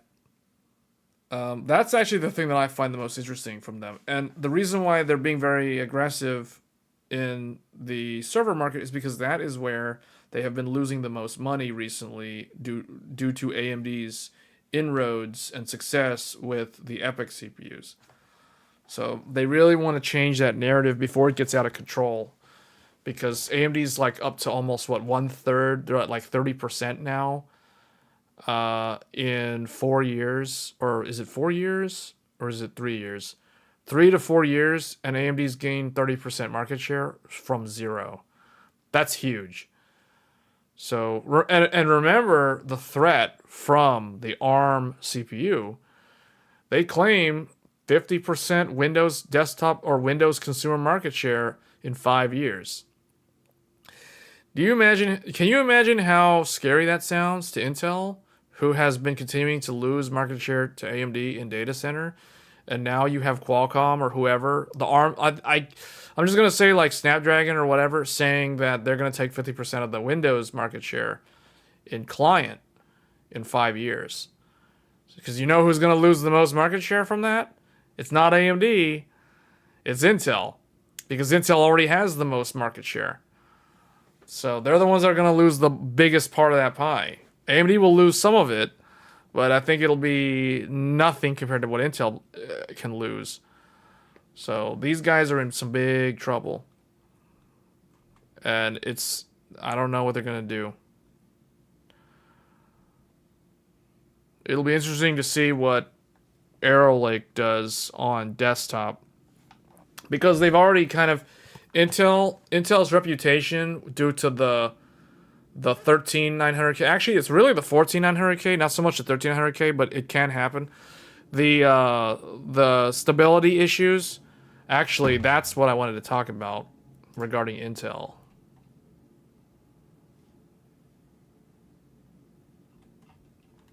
Intel addresses... Where's the thing about... here it is. Intel 13th and 14th gen CPUs received new BIOS to fix ETVB microcode bug default settings guidance for i9, i7, i5 chips to address instability. So, here, there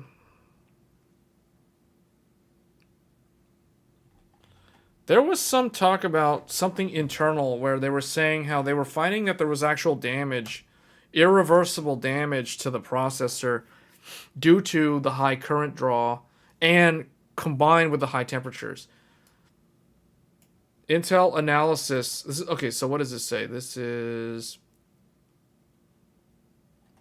Intel analysis. This is from Intel. This is Intel's own words.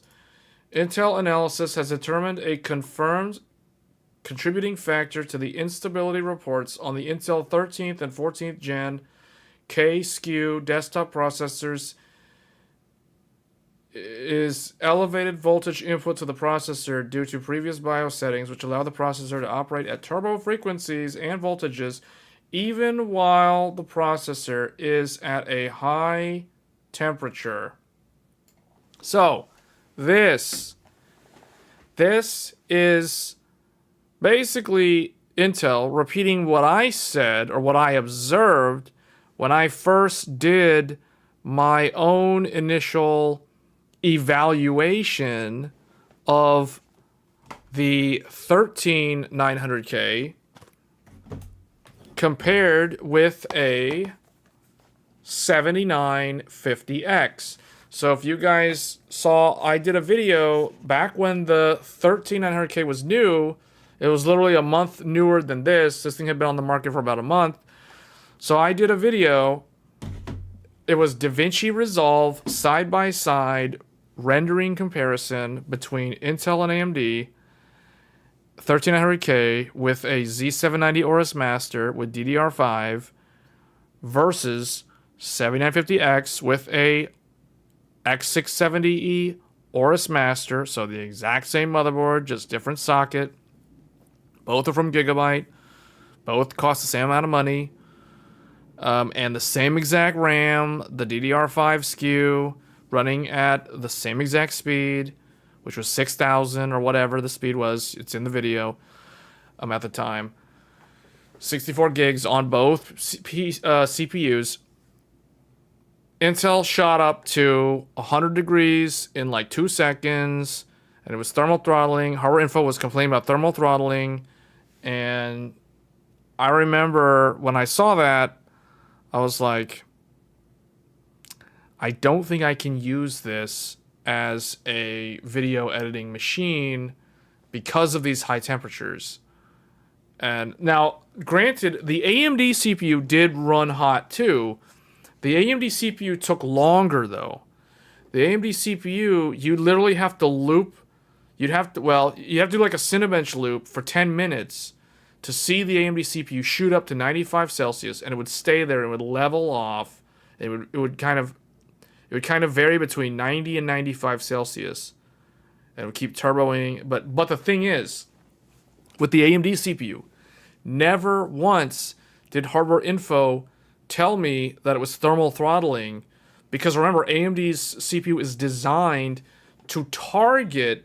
It basically turbos to reach that temperature, and then once it hits the 95C, it levels off and stays at that speed.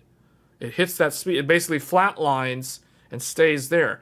The Intel, like, it shoots to 100, like in 2 seconds, it's already overheating, and then I get all these red, yes, overheating, yes, warning, temperature exceeded, blah, blah, blah, in Hardware Info. And I'm just looking at that, and I'm just like, I mean, it's in the video, guys, if you want to go back and watch that video from 2022. And I remember thinking to myself when I saw those results, I'm not using this CPU as a daily driver or as a, like, something that's going to have a lot of bursty workloads that cause the temperature to shoot up real high. And the reason why I concluded that from my testing was because of what Intel says here. Because of turbo frequency with high voltage at high temperature, which is wrong. That's not how it should behave. So I was already aware of this 2 years ago. And that's the reason why my CPU probably has not suffered any damage, because I've never allowed it to get into that situation. The only time it happens is if I, like, do a Cinebench run. But see, I'm not using this where it's turboing and bursty and overheating. Like, it basically, what happens is it heats and then it cools and heats and cools and heats and cools in very quick succession. That's going to cause the transistors to degrade. It's going to cause them to warp. They're going to expand during the heat cycle, then they're going to contract during the cool cycle. But that constant jolting them with voltage and current, making them heat up like that, that's going to kill the CPU over time. It's going to cause what's called electron migration, and that's the reason why people are having these instability issues while playing games and running applications, because of irreversible damage to the processor. Now, the way that they're going to try to avoid all these RMAs is they're going to nerf the performance with these BIOS updates, which will basically not allow the multiplier to go to 5.8 anymore. They're going to basically cap at 5.5. In fact, I was reading another article. I think it was hold on, let me see if I can find the... man, what was that game? Intel 13 or 14th gen set multiplier to 55 or something like that. Where is it?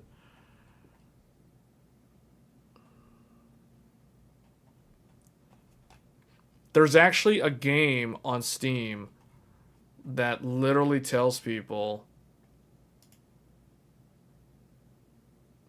to download the Intel... Man, now I gotta go back and find it.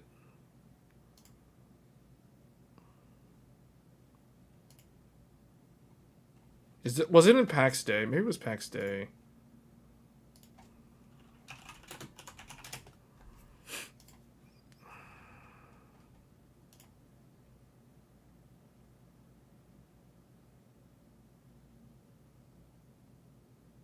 Or was it Lords of the Fallen? Maybe it was Lords of the Fallen.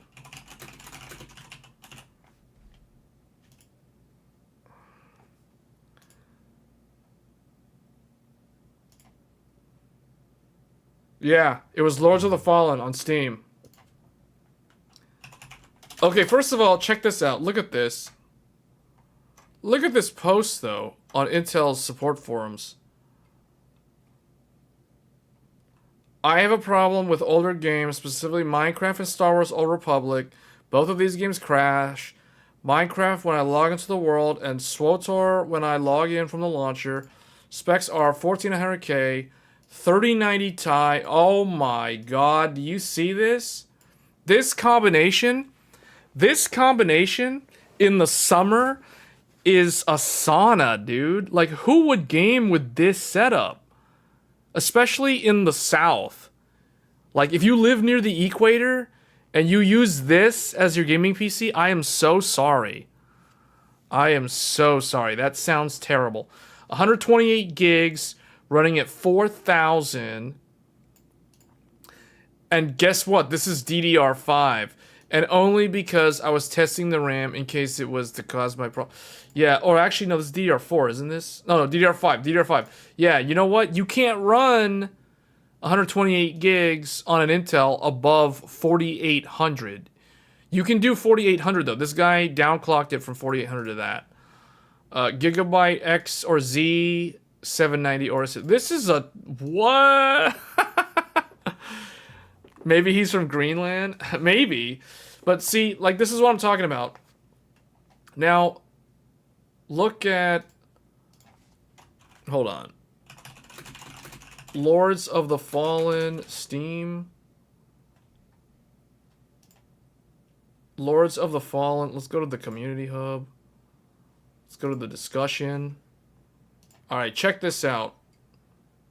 Check this out. CI Games, the developers of Lords of the Fallen, have literally issued a fix article for this problem. Greetings, Lamp Bears. We have been investigating reports of crashes in-game for users who own either the Intel 13900 or 1400 after working with our partners at Unreal. So I guess they mean Epic Games. We have been made aware of an issue with some titles that use UE5 relating to CPU and motherboard clock configuration. If you are experiencing issues, you either have an Intel... Wait, if you're... And you either have an Intel blah blah blah... Please read this article. Always work. Blah, blah, blah. Okay, so here we go. Look what they tell you to do. Look at what the developers of Lords of the Fallen are telling people to do to fix the crashing problem on these Intel i9s.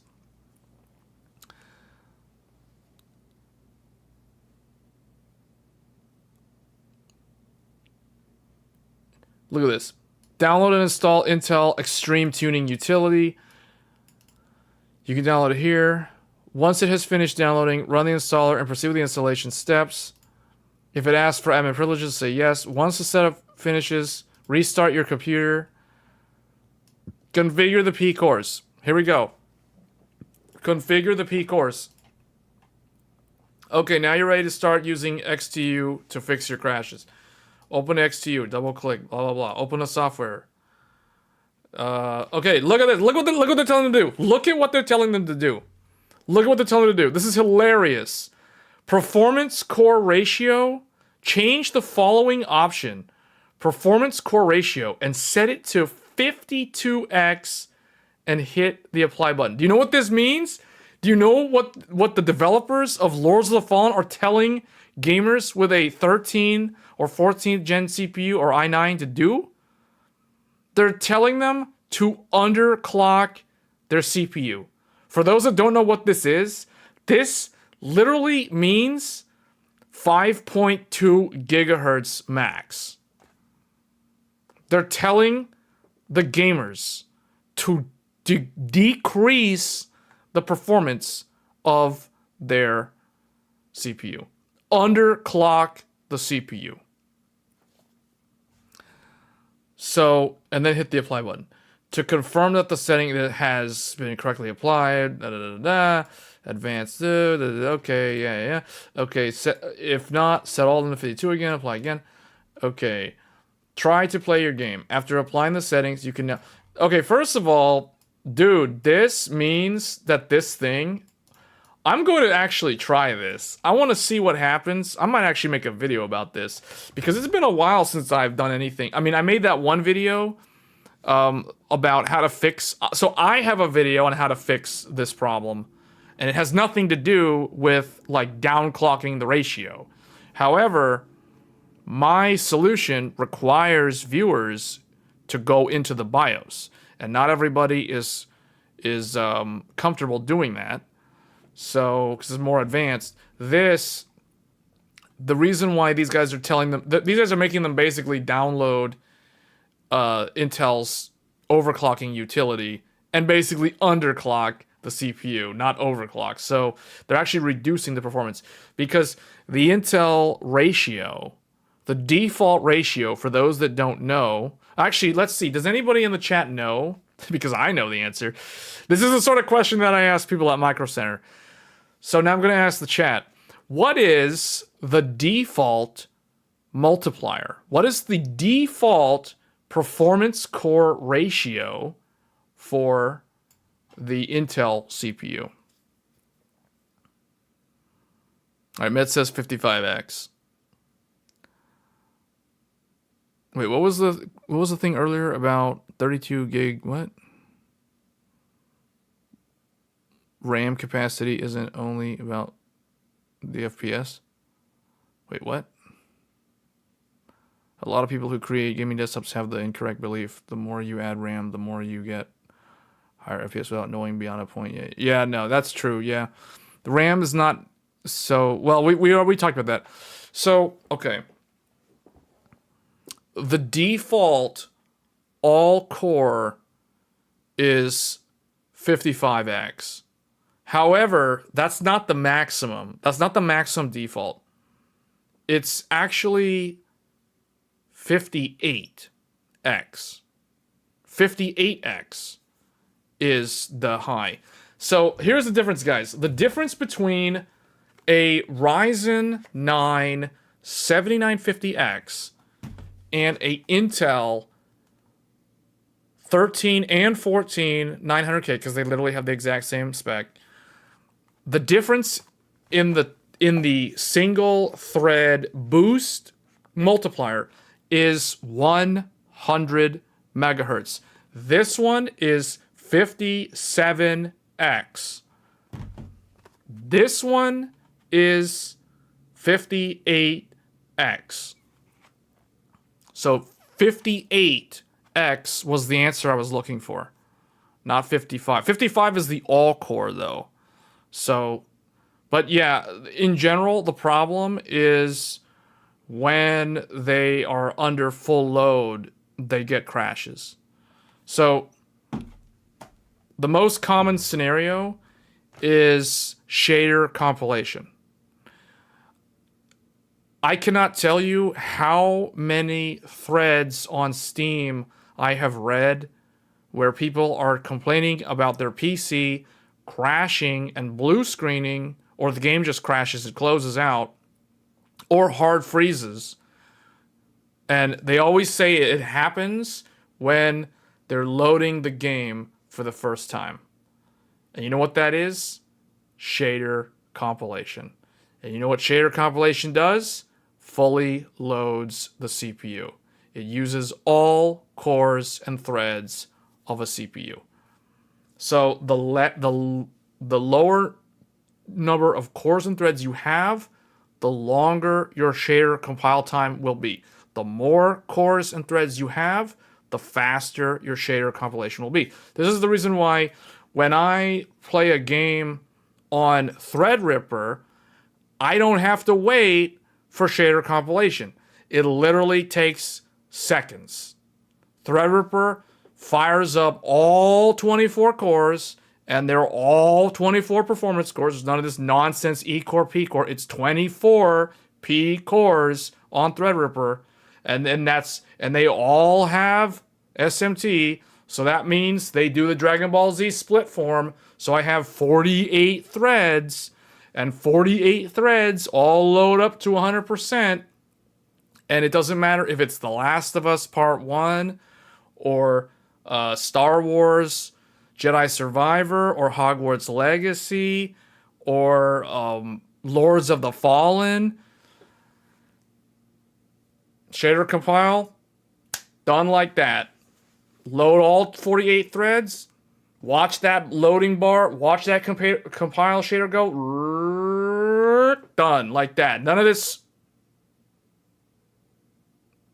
And then you're listening to your CPU fan ramp up as it's going across the loading bar to 100%. None of this waiting around. No, Threadripper's like, done. like that. So that is a true multi-core CPU in terms of like putting all those threads to work. But yeah, basically what they're doing is they're doing 52X. I'll tell you guys, this kills the single thread performance on the Intel. This destroys the single thread performance because this removes the 58X maximum single thread boost on an Intel i9. So now it's basically neutered, and it's slower than the AMD one at this point because the AMD one still turbos to 5.7, and now you're stuck at like 5.2. So this is kind of dumb that they wrote this, but I guess they did this because they were too tired of people either refunding their game or giving it bad reviews due to shader compiling crashes or whatever. You know, like that's hilarious that that's actually happening. And this is what they came up with, was to basically underclock the CPU using an overclocking utility to do it.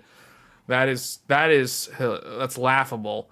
But anyway, that's an example of the problem and how serious it's gotten. So I can already see what's going to happen, guys, is the BIOS updates that are going to nerf the turbo on the Intel CPUs. This is going to play right into Intel's hands when it comes time to upgrade to 15th gen. Because what's going to happen is Intel's going to announce Core Ultra. They're going to show like benchmarks against a 14900K. But you know what they're going to do? They're going to show like a neutered 14900K with the Intel spec base profile versus Arrow Lake. You know, balls to the walls. It doesn't have this problem anymore. It's wonderful. And, you know, they're going to get people they're going to double dip, basically. They're going to have people who bought the 14900K throw out more money to buy a 15th gen, which is going to require them to buy a new motherboard. So they might as well going to have to end up buying a whole new system. And yeah, that's pretty much what's going to happen. So this is going to make 15th gen look so much better than it would have been otherwise. Like, nerfing your previous generation product on purpose because you should have never had it running the way it was in the first place is going to make your newer product look better. So it's going to make the 15th gen look like the hero at the end of the day when that thing comes out later this year. So yeah, that is some weird workaround. That's not what I'd recommend. This most likely will fix the problem, but this isn't guaranteed to fix the problem because this doesn't change the way the motherboard BIOS is pushing current to the CPU.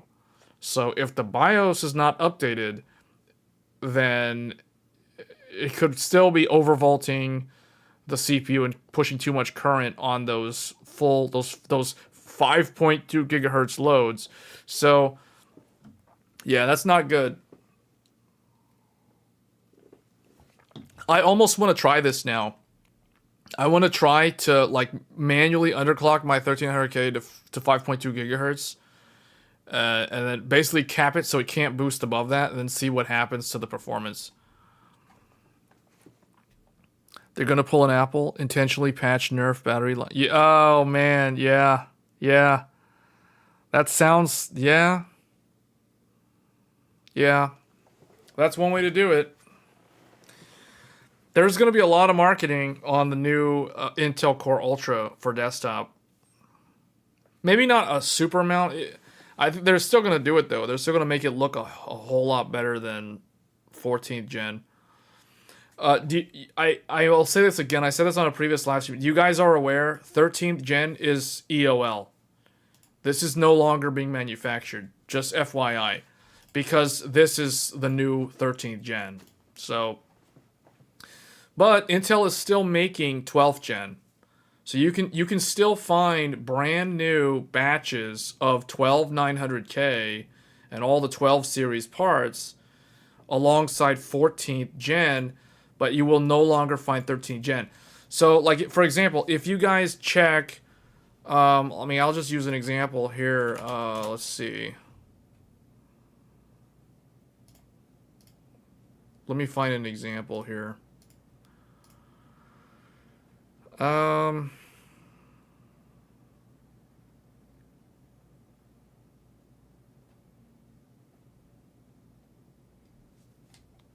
So what you guys can do, if you go to Micro Center, if you go to Micro Center's website and you look up the Intel CPUs, if you search by Intel CPUs, what you will find is a bunch of 12th gen and 14th gen. And you might still find some 13th gen stragglers, but 13th gen has been out of production for a while now, for several months. So eventually, these are going to disappear and no one will be able to buy them. They'll only be able to buy these. And I think because of all these issues, I think Intel's going to pull the plug on 14th gen pretty quick once 15th gen is announced, and they're just going to be pivoting everybody to Intel Core Ultra after that. So that's how I expect things to go.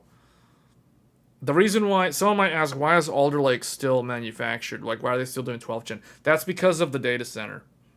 Because all of their Sapphire Rapids CPUs, those are all based off of Golden Cove. And Golden Cove is Alder Lake. That's the P core in the 12th gen CPU. That's the reason why. So just to bring this back up, the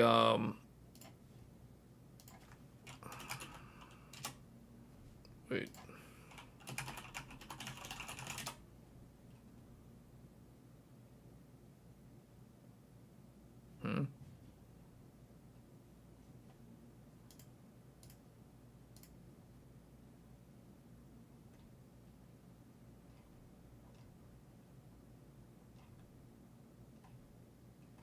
Oh, well actually, hold on. Was I? Oh, I wasn't sharing that earlier. Let me bring it over here. Wait. What did I do with that? Oh, here it is. Here we go. So, looking at Micro Center. See, look at this. Micro Center has i9 12900K, i5 12600KF. Now, here is the only Raptor Lake that they still have, the i7 13700K. That's the only one that they still have. Then they have 12700K, 14700K, 14900K, 12400, 14900KS. That's a scam. And the 14600K. Then they have 14400, 14100, 12600K, 14700, and 14900. So notice how the 13th gen is missing from the list. The only exception is the i7 13700K. That one will soon be gone because they have, like I said earlier, they discontinued 13th gen, but they have not discontinued the 12th gen. So for a while, Intel will still have Alder Lake and followed by Raptor Lake, but they're going to call Raptor Lake 14th gen. See, notice how it says 12700K Alder Lake, 14700K Raptor Lake. So 13th gen is going to disappear from the market pretty soon. You have to wait for 6 more hours until you get off work. Oh, yeah, I was streaming a little bit of Elden Ring earlier. I'm probably going to go back and play it after this stream. I really want to play again. But you guys can see, like, it's 12 and 14 now, not 12, 13, 14. There's just 12 and 14. So, and that's because the Alder Lake is composed of P-Core, Golden Cove, and E-Core, Gracemont. Raptor Lake consists of Raptor Cove and Gracemont. Looks like Gracemont Plus. Okay. Meaning this Gracemont clocks higher than this one. That's the only difference. Fundamentally, architecturally, they're the exact same part. So, and that's the reason why this is 13, 14, but now it's technically just 14, and this is still 12. But when you look at their Sapphire Rapids, which is Xeon, Xeon, these are P-Core only, and they are Golden Cove. This is the reason why. This is is not going away. Because they still manufacture Golden Cove. And that's why last year I said 2023 was the year of Alder Lake. Because that was when Intel pivoted basically all their Xeon, their server parts shifted over to Golden Cove. That's why. So this is the answer why you can still readily find 12th gen parts everywhere. It's because they never discontinued them. They're still manufacturing the parts. So that's the answer. Whereas 13th gen and 14th gen literally are the same thing.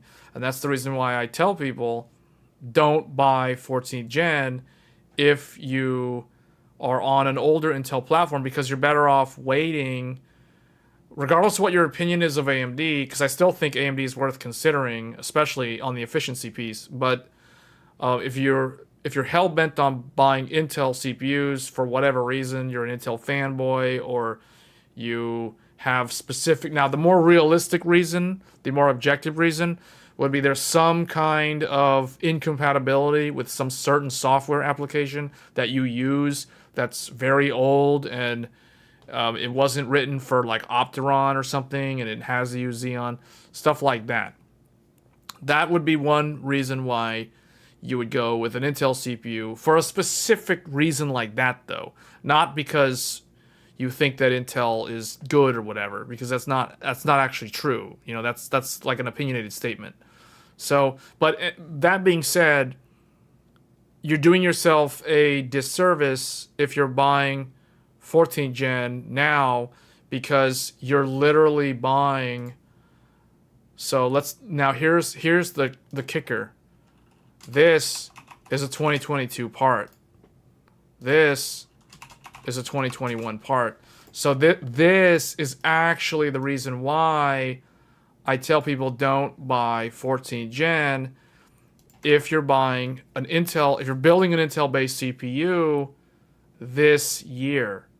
Because why would you buy 2-year-old technology, you know, when the new one is later this year? You know what I'm saying? Like that's why it doesn't make much sense to invest that much money in a new platform that's already technically 2 years old as far as the technology goes.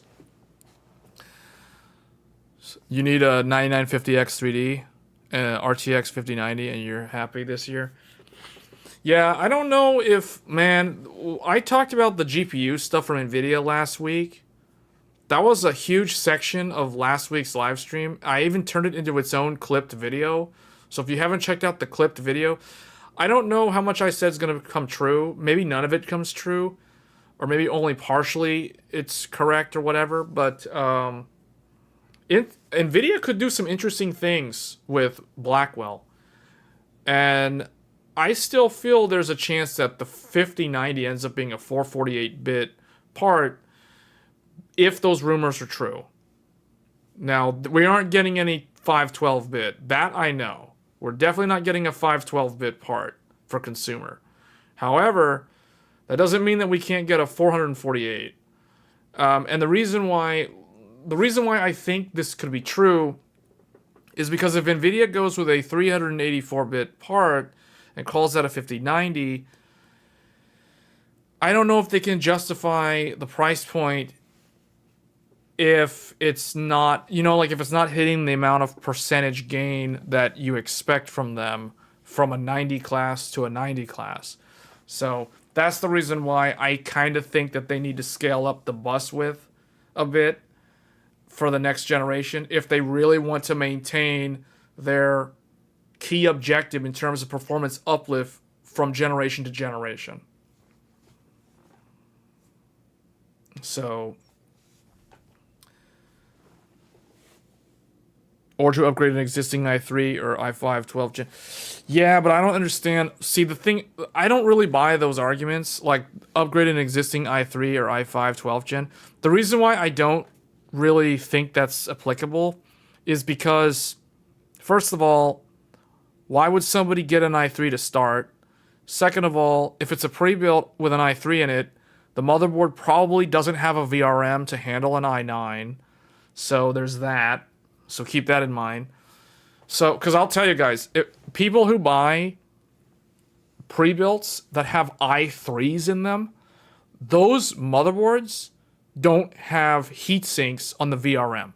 So do you really want to drop a 14900K in a motherboard that has no heat sinks on any of the VRMs and the chassis has very questionable airflow because it's a pre-built?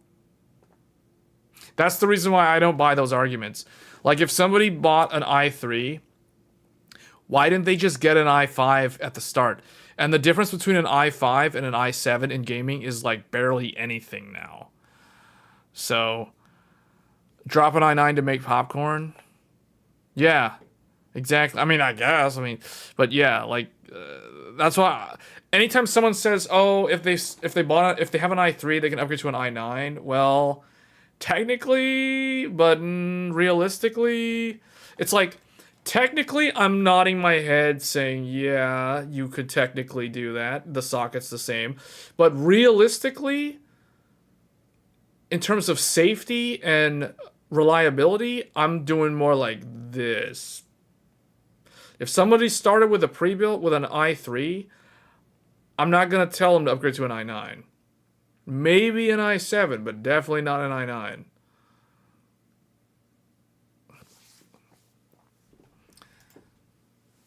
If someone built their own desktop, they didn't start with an i3. Can you even buy an i3 as a standalone part? Like, do they even sell them?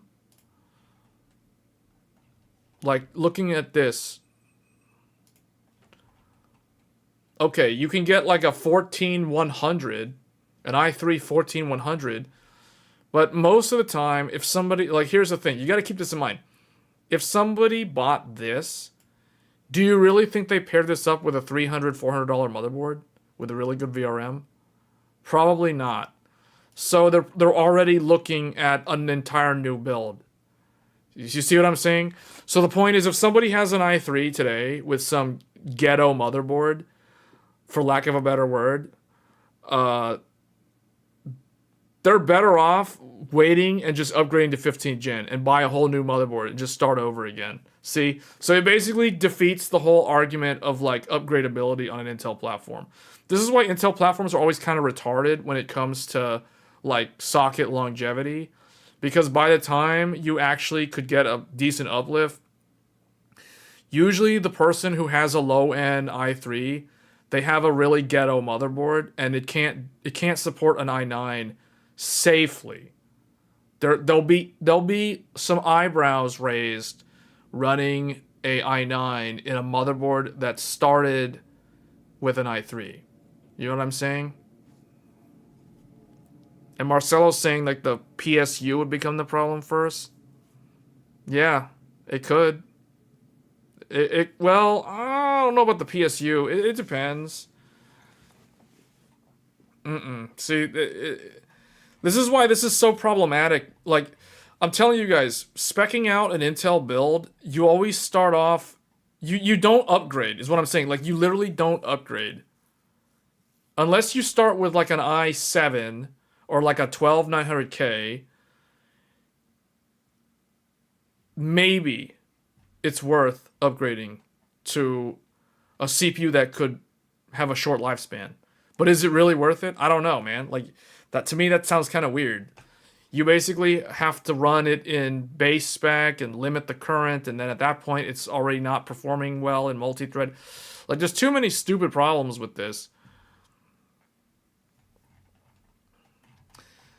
It almost makes it seem like these non-K SKUs are actually the better choices.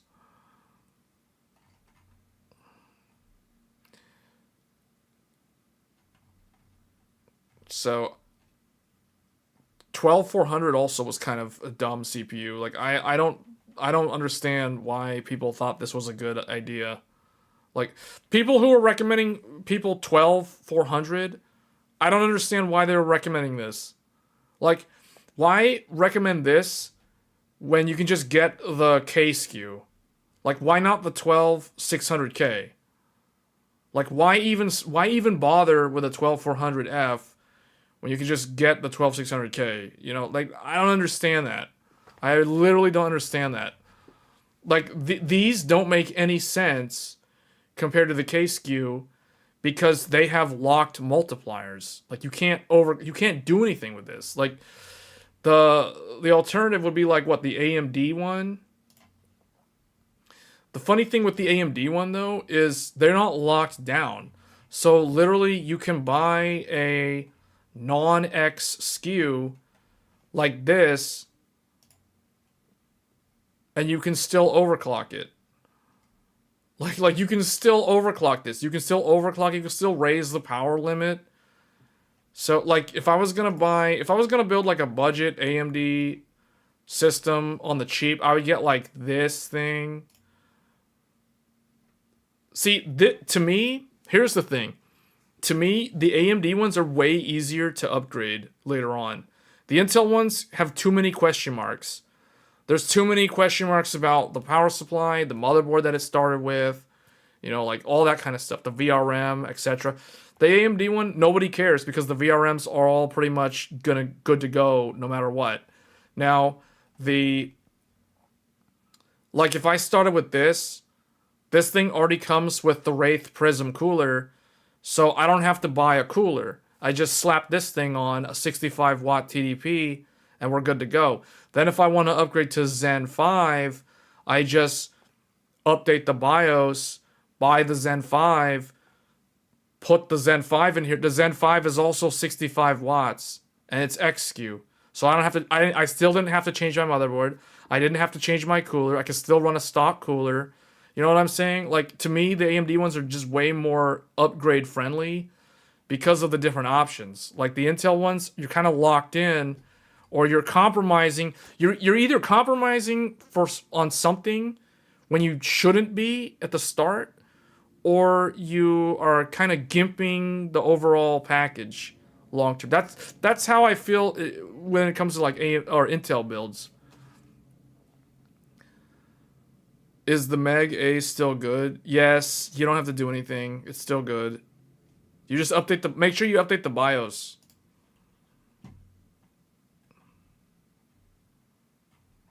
There's really, the only thing that could potentially make X870 better than X670 is memory overclocking, as far as I'm concerned. The only possible thing that X870 could potentially do better than X670 is memory overclocking. That's it. Nothing else. Like, otherwise, the chipsets are the same.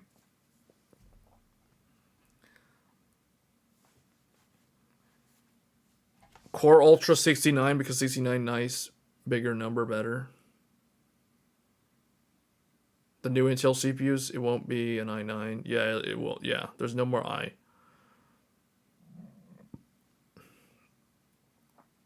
I don't know why Intel's doing that, though. You know, I think I know why. You know why? Because those are TSMC. They got TSMC parts in the chiplets. They got TSMC silicon in them. So like we need a new image. And you know what's funny? It's almost like it's on perfect timing. It's on cue. They're gonna do a brand change because the whole fiasco with the i9s, dying prematurely or getting degraded prematurely due to high current flow and high temperatures, overvolted, whatever. You know, like that whole thing, they're going to distance themselves from that brand because now the I brand is tarnished, like in Elden Ring. It's literally a tarnished. The name has been tarnished. So it's like, well, whatever. We're not using the I brand anymore. So we can start over and basically make ourselves look that much better by going with Core Ultra. So, yeah, that's what I can see them doing. It makes a whole lot of sense, actually.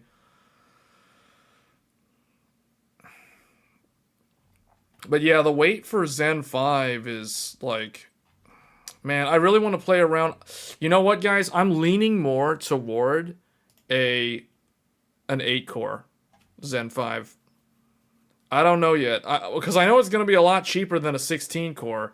So I don't know. I'm almost leaning toward the 9700X to play around with that, because it'll be single CCD, so it's going to be easier to play around with overclocking. It's going to be such low TDP starting out, 65 watts. So that means you have a runway to overclock it, unlike the current stuff, which is already like maxed out of the box. So I'm curious to play around with the fabric clock and the memory controller. Those are the two things that I'm the most interested in tweaking on a Zen 5 and seeing how it has improved versus Zen 4. So I don't know if I'm gonna buy a new motherboard though. I think I'm gonna just keep my motherboard. I don't think I need to upgrade my motherboard. Like I said before, unless X870 has dramatically better memory overclocking capability versus X670, I don't plan on buying a new motherboard. I'm just gonna go to Micro Center. This is what's gonna happen in July. When it launches, there's gonna be all these reviews.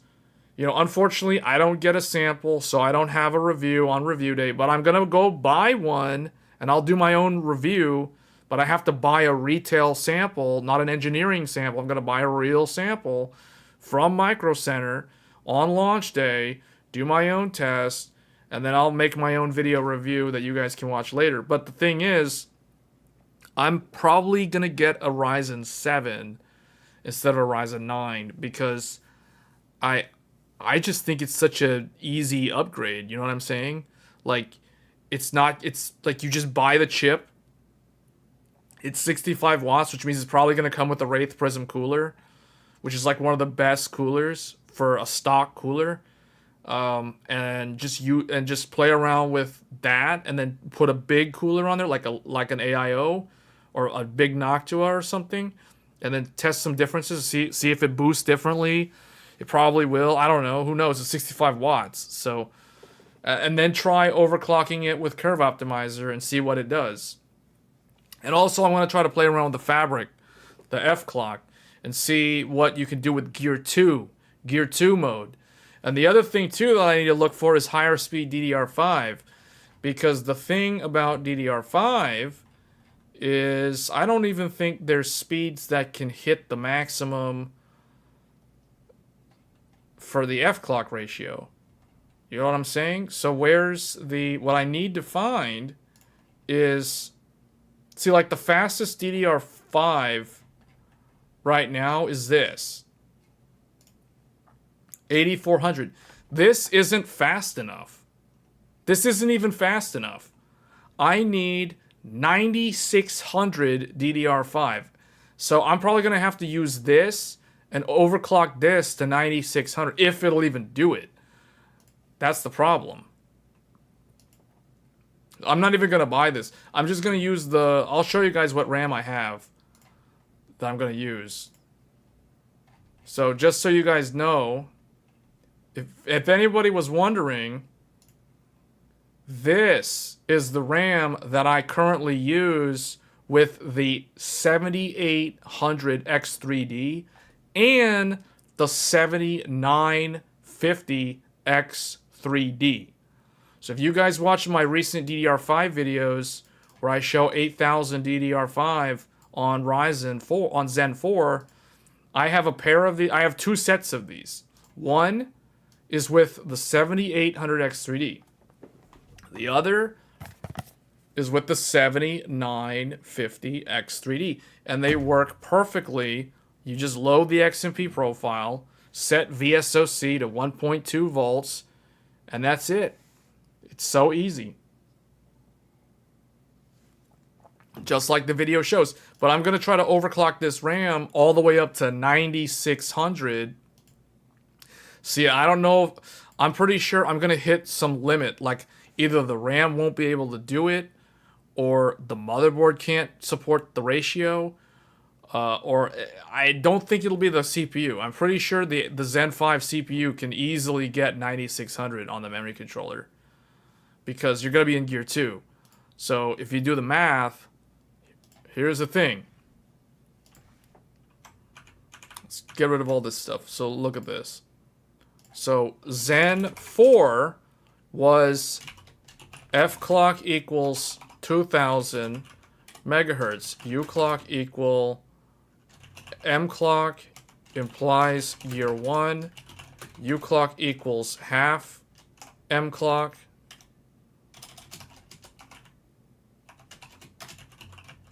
Implies Gear 2.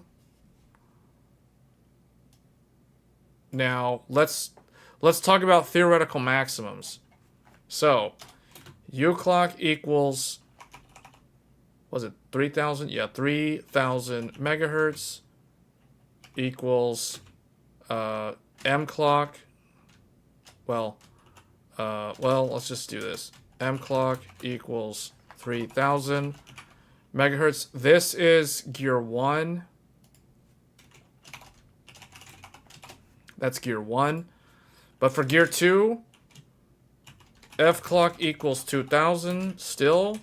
U clock equals 2000 megahertz. M clock equals 4000 megahertz. This is Gear 2.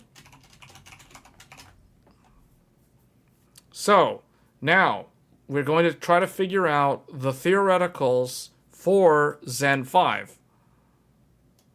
So, well, hold on. What this means is target DDR5, or I guess ideal DDR5 equals 6000 mega transfers.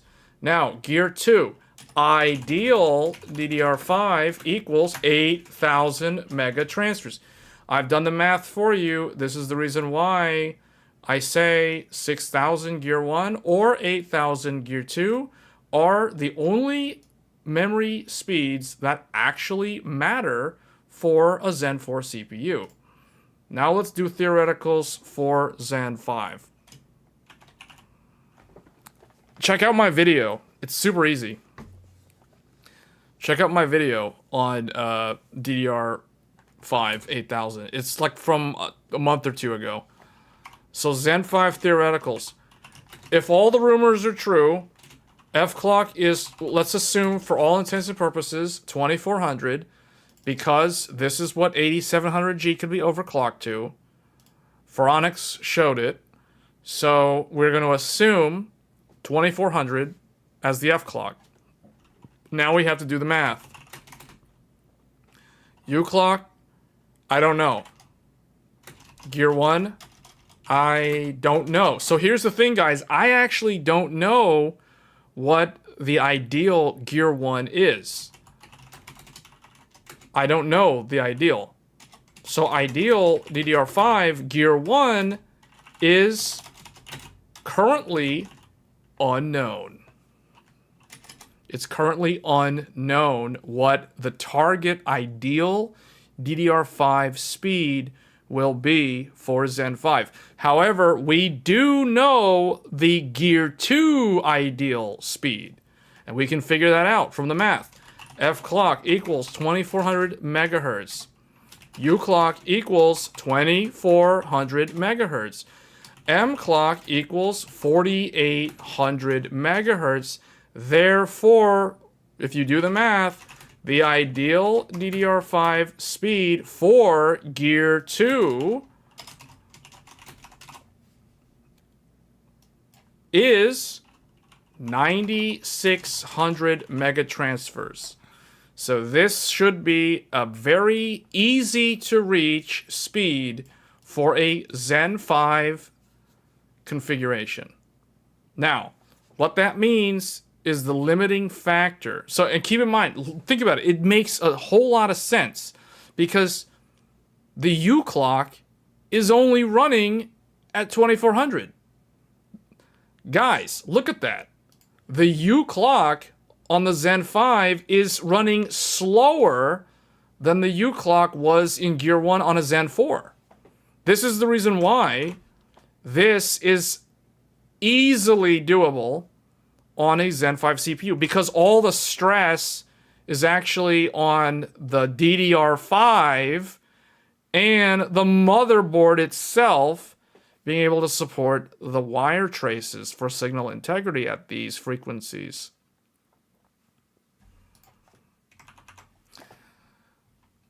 So, but this is an unknown.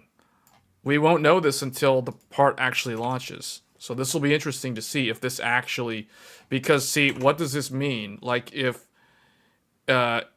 this, so here's the secret. Gear 1 ideal speed depends on the U clock. Gear 1 ideal speed depends on the U clock. Gear 2 ideal speed depends on the F clock. That's why I can derive the Gear 2, but I can't derive the Gear 1 because I don't know what the Gear 1, I don't know what the U clock's maximum is capable of. On a Zen 4, 3 gigahertz is the typical maximum you can expect. Now, I know some people are like, well, I can do 3100 on mine and it works. That would mean you're running DDR 6200 or maybe 6400 in Gear 1. If you're very, very lucky and you have extremely good silicon, you can do Gear 1 6400 on the memory. I can't do that. I can tell you guys right now, none of my Ryzen CPUs, none of them. I have a 750X, I have a 7950X 3D, I have a 7800X 3D. None of them can do 6400 DDR5 at Gear 1 stable. Now they can boot into Windows, but eventually some game or app will crash. So it's not stable. And I can test it with memtest. Memtest might pass on a good day, but then fail after like 16 hours or something. So, yeah, it's not stable. And I strongly believe that most people who have random crashes or things with their CPU going or their system like crashing or whatever, I strongly think it's because they're probably running in Gear 1 and they're probably running their memory faster than 6000.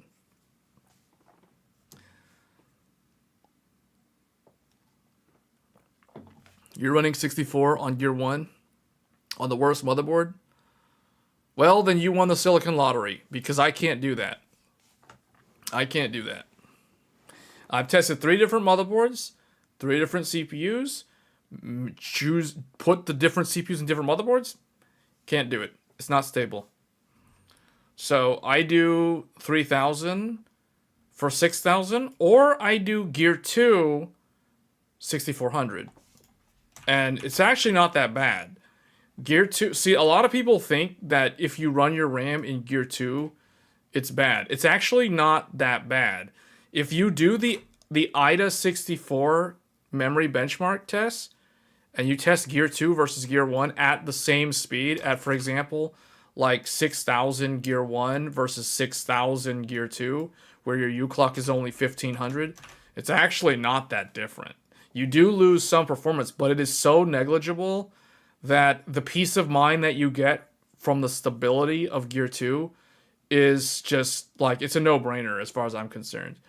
And that's the reason why Intel doesn't even do Gear 1. Intel is only Gear 2. Keep that in mind. So, but this is how I derived the ideal like the way I derive my ideal speeds is based off of F clock and U clock. And we know that F clock, some people will say, oh, they can run 2133 or 2066 or 2033 or some number that's slightly higher than 2000. I honestly don't care to overclock this. It's not even worth it, to be honest. So 2 gigahertz is the F clock max, and you basically set U clock equal to F clock, and that means you're in gear 2, so your M clock is double, and your DDR is double your M clock, so that's 8000. So that's the reason why 8000 is very, very doable on Zen 4. This is extremely easy to do. Like, it's surprisingly easy, and it makes sense. Because the CPU is running the U clock at a slower speed than 6000. See? Now, what's hard is the RAM itself. Like the RAM being able to run at 8000 megatransfers or 4 gigahertz, that is the challenge. That's actually the challenge. Not the CPU. See, the limiting factor with AMD CPUs that I've come to realize is the limiter is not the CPU. It's actually the motherboard and the RAM. And that's the reason why when it comes to X870, the only reason why I would consider getting an X870 motherboard is faster DDR5. That's the only reason. And because we also don't know what the ideal Gear 1 speed is for Zen 5. That's kind of that is a unknown variable at this point. It could end up being 6000 again. Like if U clock still tops out around 3 gigahertz, then it's still going to be 6000. It's just 6000 with a faster F clock. But Gear 2 definitely is going to be like 9600. Now, there is one big assumption. The assumption is that I'm assuming a 2400 F clock. If this is not true, this number doesn't apply. If this is fake, if that's not true, this number doesn't apply. So keep that in mind. I'm making an assumption that F clock can run at 2400. If that's true, this is my new target speed for Gear 2. If it's not true, then all of this goes out the window and we don't know. We won't know what Gear 2 is until we learn what the F clock actually can run at.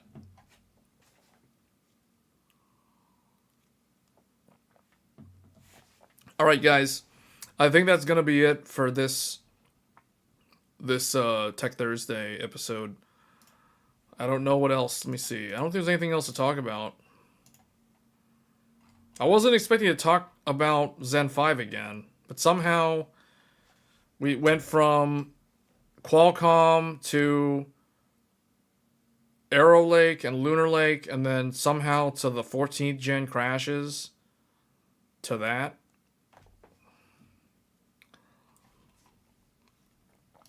Am I going to join? You know, honestly, I don't know. I really want to go back and start streaming Elden Ring again. But I'm also kind of tired, so I don't know. I need to get something to eat because I haven't, I literally have gone from streaming Elden Ring to this sort of almost non-stop. So I need to take a break. So we'll see. But I will be streaming Elden Ring tomorrow, guys. Like during the day. So if you don't want to see spoilers, then don't watch the stream.